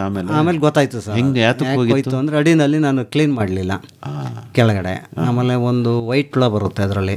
ಆ ವೈಟ್ ಹುಳ ಏನು ಮಾಡುತ್ತೆ, ಅದು ಈ ಮರಿ ಹೊಡಿತದಲ್ಲ, ಹೊಡೆದಾಗ ಅದರಲ್ಲಿ ಹಿಂಭಾಗದಲ್ಲಿ ಒಂದು ಸ್ವಲ್ಪ ಸಿಪ್ಪೆ ಥರ ಬರುತ್ತೆ, ಅದು ಕೆಳಗಡೆ ಉದುರುತ್ತೆ. ಅದು ಕೆಳಗಡೆ ಉದುರಿದಾಗ ಅದು ನಾವು ಕ್ಲೀನ್ ಮಾಡಲಿಲ್ಲ ಅಂದರೆ ಅದರಲ್ಲಿ ಒಂದು ಈ ಹಾಲ್ ಮರದಲ್ಲಿ ಹುಳ ಬರುತ್ತೆ ನೋಡಿ, ದಪ್ಪಗೆ ವೈಟಿಗೆ ಬರುತ್ತೆ, ಆ ಹುಳ ಸ್ಟಾರ್ಟ್ ಆಗ್ಬಿಡುತ್ತೆ. ಆ ಸಿಪ್ಪೆನೆಲ್ಲ ಸ್ಟಾರ್ಟ್ ಆಗಿಬಿಡ್ತಾರೆ. ಕ್ಲೀನ್ ಮಾಡಲಿಲ್ಲ ಅಂದರೆ ಸ್ಟಾರ್ಟ್ ಆಗುತ್ತೆ. ಆ ಸ್ಟಾರ್ಟ್ ಆದಾಗ ಏನು ಮಾಡುತ್ತೆ, ಜರಿ ಎಲ್ಲ ತಿನ್ಕೊಳ್ಳುತ್ತೆ. ಆ ಜರಿ ತಿಂದಾಗ ಏನಾಗುತ್ತೆ, ಆವಾಗ ರಾಣಿ ಒಳಗೆ ಡಿಸ್ಟರ್ಬ್ ಆದಮೇಲೆ ಅದು ಹೊಲ್ಟೋಗ್ಬಿಡುತ್ತೆ, ಅದು ಕೂರಲ್ಲ ಅಲ್ಲಿ. ಆವಾಗ ಅದನ್ನು ಕ್ಲೀನ್ ಮಾಡೋದನ್ನು ಕಲ್ತ್ಕೊಂಡೆ. ತೋರಿಸ್ಕೊಟ್ರು ಒಂದೊಂದು ಟ್ರಿಪ್ ಅಂದಂಗೆ ಕಲ್ಸ್ಕೊಟ್ಟಂಗೆ ನಾವು ಕಲ್ತ್ಕೊಂಡು ಹತ್ತಿರ ಕೆಲವು ರೈತರು ಮುಡುಗ್ದಾಗ ಅವ್ರು ಹೇಳೋದನ್ನು ಕೇಳ್ಕೊಂಡು ಹೆಂಗೆ ಮಾಡೋದು ಹಠಾತ್ ಅದು ಹಿಂಗೆ ಆಗ್ಬಿಡ್ತಲ್ಲ, ಹೋಗ್ಬಿಡ್ತಲ್ಲ, ಏನಾರು ಮಾಡಿ ತೆಗಿಬೇಕು ಅನ್ನೋದೊಂದು ಛಲನೇ ಆಗೋಯ್ತದು ನನಗೆ. ನಾನು ಏನಾರು ಮಾಡಿ ತೆಗಿಲೇಬೇಕು ಜೇನುತುಪ್ಪವ, ನಾನು ತೆಗಿಬೇಕು, ಮಾರೋದ್ಕಿಂತ ನನ್ನ ಮನೆಗಾರು ಆಗಬೇಕು ಅಂತ. ಇವರು ಅಷ್ಟಾಗ ನಮ್ಮ ಹೆಂಗಸರು, ನೀನು 1 ವರ್ಷ ಸಾಕ್ತೆ 2 ವರ್ಷ ಸಾಕ್ತೆ, ಒಂದು ತೊಟ್ಟು ಜೇನುತುಪ್ಪ ಕೊಡಲಿಲ್ಲ, ನಿಮಗೆ ಹುಚ್ಚು ಬಂದ್ಬಿಟ್ಟದೆ, ನೀವು ಯಾಕೆ ಮಾಡಿರಿ, ಬಿಟ್ಬಿಟ್ಟು ಮಾಮೂಲಿ ಕಬ್ಬು ಭತ್ತರಾಗಿ ಬೆಳೀತಿದ್ರಲ್ಲ ಬೆಳೀರಿ, ಅದರಲ್ಲ ದುಡ್ಡಾರು ಸಿಗುತ್ತಲ್ಲ ಅನ್ನೋರು. ನೋಡೋಣ, ಅವ್ರಿಗೇನು ಕೇಳಿದ್ಮೇಲೆ ಹ್ಞೂ ಅನ್ಕೋಬೇಕಲ್ಲ. ಯಾವಾಗ ಕೊಟ್ರಿ ಮತ್ತು ಸುಧಾ ಅವ್ರಿಗೆ ಜೇನುತುಪ್ಪನ? 2 ವರ್ಷ 3 ವರ್ಷ ಆಯ್ತು ಸರ್ ಕೊಡೋದಕ್ಕೆ ಅವ್ರಿಗೆ. ಹೌದಾ? ಅಲ್ಲಿ ತನಕ ನೀವು ಬರೀ ಉಳಿದ ಕೈಲಿ ಕಚ್ಚಿಸ್ಕೊಂಡಿದ್ದೆ, ಅವ್ರ ಕೈಲಿ ಬಯಸ್ಕೊಂಡು ಸಾಕುದೇ ಆಯ್ತು ನಾನು. ಆಯ್ತು. ಈಗ ಫಸ್ಟ್ 2 ಪೆಟ್ಟಿಗೆನಲ್ಲಿ ಜೇನುತುಪ್ಪ ತೆಗೆದಾಗ ಏನು ಅನ್ನಿಸ್ತು ನಿಮಗೆ? ಸರ್ ಆ ಜೇನುತುಪ್ಪನೇ ಫುಲ್ಲು ತುಂಬ್ಕೊಳ್ತು. ಗೊತ್ತಾಗಲಿಲ್ಲ ನನಗೆ, ತೆಗಿಬೇಕು ಅನ್ನೋದು ಗೊತ್ತಾಗಲಿಲ್ಲ. ಮೇಲ್ಗಡೆ ಟಾಪ್ಗೂ ಕಟ್ಟಿಬಿಡ್ತು. ಓಹೋ, ಅದು ತೆಗಿಯಕ್ಕೆ ಬರಲಿಲ್ವಲ್ಲ, ಏನು ಆಗ ಭಯ ನಮಗೆ, ತೆಗಿಯೋಕ್ಕೆ ಹೋಗೋಕ್ಕೂ ಹೋಯ್ತಿರ್ಲಿಲ್ಲ. ಆಮೇಲೆ ಸಾರ್ಗೆ ಹೇಳಿದೆ, ಸರ್ ಬನ್ನಿ ಸರ್ ಒಂದು ಸ್ವಲ್ಪ ತುಂಬಿದೆ ತಗೊಳ್ಳಿ ಅಂತಂದೆ. ಅವ್ರು ಇವತ್ತು ಬರ್ತೀನಿ ನಾಳೆ ಬರ್ತೀನಿ ಅಂತ. ಅವ್ರ ಕೆಲಸಗಳಲ್ಲಿ ಏನು ಬಿಜಿ ಇತ್ತು ಏನೋ, ಅವರು ಬರೋದು ಲೇಟ್ ಆಯಿತು, ಒಂದು 15-20 ದಿನ ಆಗ್ತು. ಟಾಪ್ಗೂ ಮೇಲೆ ಕಟ್ಟಿಬಿಡ್ತು, ಟಾಪು ಭದ್ರ ಕಚ್ಕೊಂಡಿತ್ತು. ಆಮೇಲೆ ಒಂದು ದಿವಸ ಬಂದರು, ಆಮೇಲೆ ತೋರಿಸ್ಕೊಟ್ರು, ಈ ಥರ ತೆಗಿ. ನನ್ನ ಕೈಲೇ ಬಿಚ್ಚಿಸಿದ್ರು, ನೀನೇ ಬಿಚ್ಚು, ನೀನೇ ತೆಗಿ, ನೀನೇ ಮಾಡು ಅಂತ ಅವ್ರು ಹೇಳ್ಕೊಡ್ತಾಯಿದ್ರು. ನಾನು ಮಾಡ್ತಾಯಿದ್ದೆ, ಹಂಗೂ 1-2 ಕಚ್ಚುವ. ಅವ್ರು ಹೇಳಿದ್ರು, ಸರ್ ಕಾಂತರಾಜ್ ಅವರೇ ಹೆದರ್ಕೋಬೇಡಿ, 50 ಹುಳ ಕಚ್ಚಿದ್ರು ನಿಮ್ಗೆ ಯಾವ ವಿಷಯ ಇರೋಲ್ಲ, ಏನಾಗಲ್ಲ, ಧೈರ್ಯವಾಗಿ ಮಾಡಿ ಅಂತ. ಆವಾಗ ಅವ್ರು ಹೇಳ್ದಂಗೆ ಮಾಡ್ಕೊ ಬಂದೆ ಸರ್. ಆ ಬಾಕ್ಸಲ್ಲಿ ನನಗೆ 5 kg ಹನಿ ಬತ್ತು, ಟಾಪಲ್ಲಿ ಕಚ್ಚಿರೋದ್ರಿಂದ. ಟಾಪಲ್ಲಿ ಕಟ್ಟಲಿಲ್ಲ ಅಂತಂದರೆ ಕೆಳಗಡೆ ಆದರೆ 3 3.5 kg ಬರುತ್ತೆ. ನೀವು ಹೋಗಿದ್ರ ಸುಧಾ ಅವ್ರೆ ಮೊದಲನೇ ಸಾರಿ ಜೇನುತುಪ್ಪ ತೆಗೆದಾಗ? ಮನೆ ಹತ್ರನೇ ತೆಗೆದ್ರು, ನೋಡಿದೆ ಹಿಂದೆಗಡೆ ಮಡಗಿದ್ರು, ಅವಾಗ ನೋಡಿದ್ವಿ. ಚೆನ್ನಾಗಿ ಏನು ಖುಷಿ ಆಯ್ತಾ? ಖುಷಿ ಆಯ್ತು, ಪರವಾಗಿಲ್ಲ, ಕಷ್ಟಪಟ್ಟದ್ದು ಸಿಕ್ತಲ್ಲ ಅನ್ಕಂಡೆ ಅಲ್ವಾ. ಮೊದಲನೇ ಸಾರಿ ಜೇನುತುಪ್ಪ ತಿಂದಾಗ ಏನು ಅನ್ನಿಸ್ತು? ತುಂಬಾ ಚೆನ್ನಾಗಿತ್ತು. ಹೌದಾ? ಬೆಳೆದು ತಿನ್ನೋದ್ರಲ್ಲಿ ಆರೋಗ್ಯ ಇದು ಎಷ್ಟು ಖುಷಿ ಎಷ್ಟಿರ್ತದೆ ಅನ್ನೋದು ನಮ್ಗೆ ಗೊತ್ತಾಯ್ತು ಅವಾಗ. ನೋಡಿದ್ರ? ಹೇಳಿ ಕಾಂತರಾಜ್. ಆವಾಗ ಅದನ್ನು ಮಾರಾಟಕ್ಕೆ ಮಾರಬೇಕಲ್ಲ, ದುಡ್ಡು ನಾಶಿ ಆಯ್ತಲ್ಲ, ಇದೆಷ್ಟಕ್ಕೆ ಮಾರೋದು ಅಂತ ಗೊತ್ತಿಲ್ಲ. ನೋಡೋಣ, ಅದಾಗ ಏನು ನಾನು 3 ವರ್ಷಕ್ಕೆ ಒಂದು ಸಾರಿ ತೆಗ್ದಿದ್ದೀನಿ, ಅಷ್ಟೊತ್ತಿಗೆ ಒಂದು 15 ಸಾವಿರ ಲಾಸ್ ಮಾಡ್ಕೊಂಡಿದ್ದೆ. ಒಂದೊಂದು 1,000ಕ್ಕೆ ಮಾರ್ಬಿಟ್ಟು ದುಡ್ಡು ಮಾಡೋಣ ಅಂದ್ಬಿಟ್ಟು 1,000ಕ್ಕೆ ಅವತ್ತಿಗೆ ನಾನು ಕರೆದೆ. ಅದು ಯಾರೋ ಒಬ್ಬರು ಕೆಲಸದಾರರು ಬಂದರು, 1 kg ತಗೊಂಡ್ರು, 2 kg ತಗೊಂಡ್ರು, ತಿರ್ಗಿ ಅದು ಯಾರು ಕೇಳೋಕ್ಕೆ ಇಷ್ಟಪಡಲಿಲ್ಲ. ಆಮೇಲೆ ಅದು ಮನೆಯಲ್ಲೇ ಇತ್ತು. ಆಮೇಲೆ ಇವ್ರು ಬಂದವ್ರು ನಂಟರು, ಇಷ್ಟರು, ಅಕ್ಕ ತಂಗಿಯರು, ಇವ್ರಿಗೆಲ್ಲ ಹೊಸ ಕೊಡೋಕ್ಕೆ ಶುರುವಾದರು. ಆಗ ಚೆನ್ನಾಗಿದೆ ಅಂದ್ಕೊಂಡು ಹೇಳಿ ಎಲ್ಲ ಇತ್ತು. ಆಮೇಲೆ ಇವರು ಈಗ ಇಷ್ಟು ಬರ್ತಲ್ಲ, ಈಗ ಆಮೇಲೆ ಮಾರಾಟಕ್ಕೆ ಸರೈತದೆ, ಇನ್ನೊಂದು 4 ಬಾಕ್ಸ್ ತಗೊಳ್ಳಿ ಅಂತ ಇವರೇ ನನಗೆ ಫೋರ್ಸ್ ಮಾಡಿದ್ರು. ಹೌದಾ? ಮೊದಲು 2 ಯಾಕೆ ಮಡಗಿದ್ರಿ ಅಂತ ಅಂತಿದ್ವಿ. ಹೊಂಟೋದು, ಮಡಗಬೇಡಿ, ಇನ್ನೇನಕ್ಕೆ ಮಡಗ್ತೀರಾ, ಏನು ಸುಮ್ಮನೆ ತಿರುಗಿ ಸಾಕಾಗಿ ಮಡಗಲೇಬೇಡಿ ಅಂತ ಹೇಳಿದೆ. ಹೇಳಿದ್ಮೇಲೆ ತಿರ್ಗಾ ತಂದು ತಿರುಗಿ ಇಡಿ, ತೋಟದಲ್ಲಿ ಇಡಿ, ಚೆನ್ನಾಗಿ ಬರುತ್ತೆ ಅಂತ ಹೇಳಿ. ಯಾಕೆ ಹಾಗೆ ಅನ್ನಿಸ್ತು ತಮಗೆ? ಅಂದರೆ ಚೆನ್ನಾಗಿ ಬರ್ತಲ್ಲ, ಅಂದರೆ ನೆಂಟರು ಬಂದು ತುಪ್ಪ ತಿಂದವರು ಚೆನ್ನಾಗದೆ ಅಂದ್ರಲ್ಲ. ಚೆನ್ನಾಗದೆ ಇನ್ನೂ ಸ್ವಲ್ಪ ಕೊಡಿ, ಮಕ್ಳಿಗೆ ಕೆಮ್ಮಿದ್ರೆ, ಹಿಂಗೆ ಜ್ವರ ಇದ್ರೆ ಕುಡಿಸ್ಬೇಕಲ್ಲ, ಅವಾಗ ಸ್ವಲ್ಪ ಕೊಡಿ, ಒಂದೇ ಇಷ್ಟಿಷ್ಟು ಕೊಡಿ ಅಂತ ಕೇಳ್ತಿದ್ರು. ಹೊಗಳ್ತಾ ಇದ್ರು, ನಿಮ್ಗೆ ಖುಷಿ ಆಗ್ಬಿಡ್ತು. ಹೊಗಳ್ತಾ ಇದ್ರು, ಸುಧಾಕ್ಕ ಚೆನ್ನಾಗಿರೋ ಜೇನುತುಪ್ಪ ಕೊಡ್ತಾರೆ ಅಂತ. ಅದಕ್ಕೆ ಯಜಮಾನ್ರಿಗೆ 4 ಪೆಟ್ಟಿಗೆ ಮಡಗಿ ಅಂದ್ರಿ. ಅದೇ ಹೇಳಿದ್ದು, 4 ಮಡಗಿ. ಇನ್ನು ತಿರ್ಗಾ ಆಯ್ತು, 4 ಮಡಗರಂತೆ, ಮಡಗಿ ತುಂಬ್ದಂಗೆ ಮಡಗ್ತಾ ಇರೋರಿ ಅಂತ. ನೋಡಿದ್ರ? ಹೇಳಿ ಕಾಂತರಾಜ್. ಅವಾಗ ಏನಾಗ್ತದೆ, ಮಕ್ಳುಗಳಿಗೆ ಸರ್ ನಾನು ಇವತ್ತಿಗೂ ಫ್ರೀಯಾಗಿ ಉಚಿತವಾಗಿ 50 ಗ್ರಾಮ್ ಜೇನುತುಪ್ಪ ಮಕ್ಕಳು 1 ವರ್ಷದ ಮಕ್ಳುಗಳಿಗೆ ಇವತ್ತು ಕೊಡ್ತಾಯಿದ್ದೀನಿ ಊರಲ್ಲಿ, ಫ್ರೀಯಾಗಿ, ನಮ್ಮೂರಿಗೆ ಮಾತ್ರ. ಹೌದೇ?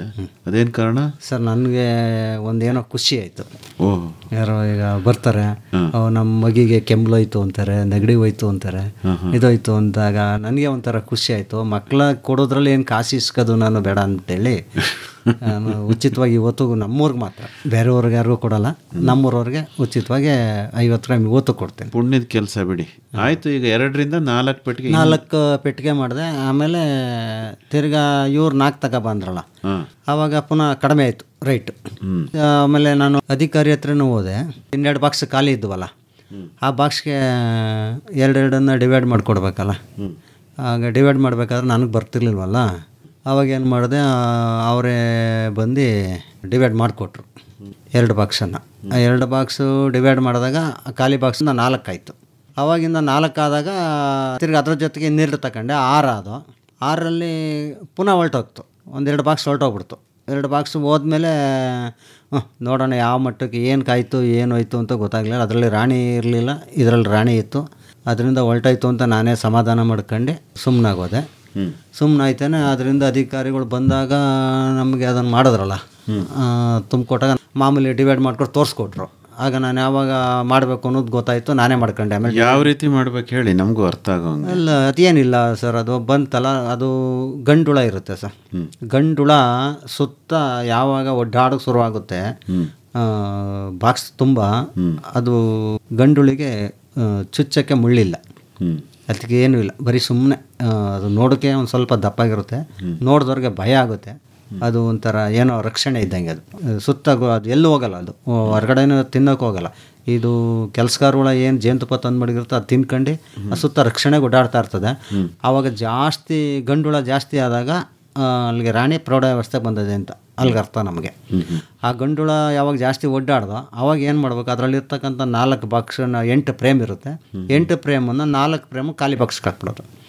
ಖಾಲಿ ಬಾಕ್ಸ್ ಹಾಕಿ ಇದು ಸೂರ್ಯನ ಕಡೆ ಫಸ್ಟ್ ಹಳೇದು, ಸೂರ್ಯ ಯಾವ ಕಡೆ ಉರ್ತಾನೋ ಆ ಕಡೆ ಬಾಕ್ಲಾಗಿ ನಿಲ್ಲಿಸಿರ್ತೀವಿ. ಇದನ್ನು ಉಲ್ಟಾ ಹಾಕ್ಬಿಟ್ಟು ಮಡಗೋದು ಅಲ್ಲೇ ಸಾಯಂಕಾಲ ಆದಮೇಲೆ ಒಂದು ಅರ್ಧ ಕಿಲೋಮೀಟ್ರ್ 1 ಕಿಲೋಮೀಟ್ರ್ ದೂರದಲ್ಲಿ ತಗೊಂಡ್ಬಿಡಿಕೊಂಡ್ರೆ ಇದು ಒಂದು ಕುಟುಂಬ ಆಯ್ತದೆ, ಅದು ಒಂದು ಕುಟುಂಬ ಉಳ್ಕೊಳ್ಳುತ್ತೆ. ಆ ಥರ ಮಾಡ್ಬೋದು. ಈಗ ಒಟ್ಟು ಎಷ್ಟು ಬಾಕ್ಸ್ಗಳು ಇಟ್ಕೊಂಡಿದ್ದೀರಿ? ನಮ್ಮದು ಸ್ಟಾರ್ಟಿಂಗು 30 ಬಾಕ್ಸ್ ಇಟ್ಟಿದೆ. ಆಮೇಲೆ ಎಲ್ಲ ಹೊರಟೋದ್ಮೇಲೆ ಈಗ ಒಂದು 6 ಬಾಕ್ಸ್ ಇಟ್ಕೊಂಡಿದ್ದೀನಿ ಅಷ್ಟೇ. ಹೌದಾ? ಯಾಕೆ ಹೊರಟೋಯ್ತು?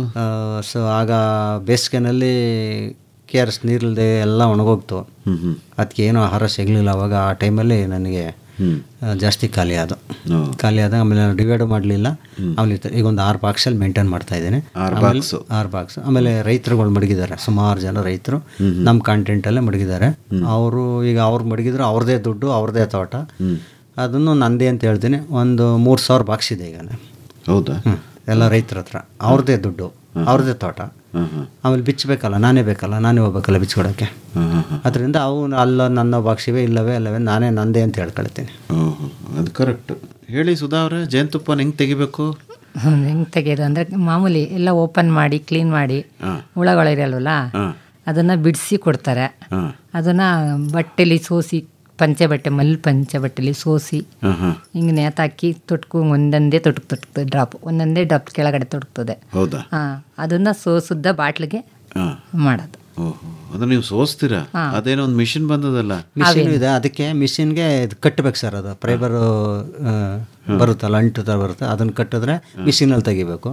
ಇಲ್ಲ ಅಂದ್ರೆ ಅದೇನಾರ ಮಧ್ಯೆ ಫ್ರೇಮ್ ಕೊಡಲಿಲ್ಲ ಅಂತಂದರೆ ಕೈಲೇ ಬಿಚ್ಚ ಪೂರ್ತಿ ಎಡೆನೇ ಕಟ್ ಮಾಡ್ಕೊಬಿಡೋದು. ಹೌದಾ? ಯಾವ್ದು ಸುಲಭ ಅಂತೀರಿ ಸುಧಾ ಅವರೇ? ನಮ್ಗೆ ಈಗ ಮಾಡ್ತಾ ಇರೋದು ನಮಗೆ ಈಜಿ ಅನಿಸ್ತದೆ. ಕಟ್ಟಿ ಬಿಟ್ಬಿಡ್ತೀವಿ, ಅದು ಸೋರ್ತಾ ಇರ್ತದೆ ಅದ್ರ ಪಾಡಿಗೆ, ಅದು ನಾವು ಬೇರೆ ಕೆಲಸ ಮಾಡ್ತಾ ಇರ್ತೀವಿ. ಹೌದಾ? ಮಿಷಿನಲ್ಲಿ ತೆಗಿಯೋದು ಭಾಳ ಸುಲಭ. ಮಿಷಿನ್ ನೋಡಿಲ್ಲ. ಅಂದ್ರೆ ಒಂದು ಬಟ್ಟೆನಲ್ಲಿ ಕಟ್ತೀರಿ, ಮಲ್ಲು ಪಂಚೆ ಬಟ್ಟೆಲಿ ಕಟ್ಬಿಟ್ಟು ನೇತಾಕ್ತೀವಿ. ನೇತಾಕ್ತಾಗ ತೊಟಕ್ತಾನೇ ಇರ್ತದೆ, 24 ಗಂಟೆನೂ ತೊಟಕ್ತಾ ಇರ್ತದೆ. ಅದೇ ಸುಲಭ ಅಂತೀರಿ? ಅವಾಗ ಫಸ್ಟು ಸ್ಟಾರ್ಟಿಂಗ್ ಹಂಗಿತ್ತು. ಆಮೇಲೆ ಪುನಃ ಇನ್ನೊಬ್ಬರು ಒಂದು 2 ವರ್ಷದಿಂದ ಈಚೆಗೆ ಇನ್ನೊಬ್ರು ಬೇರೆ ಐಡಿಯಾ ಕೊಟ್ಟರು ನನಗೆ.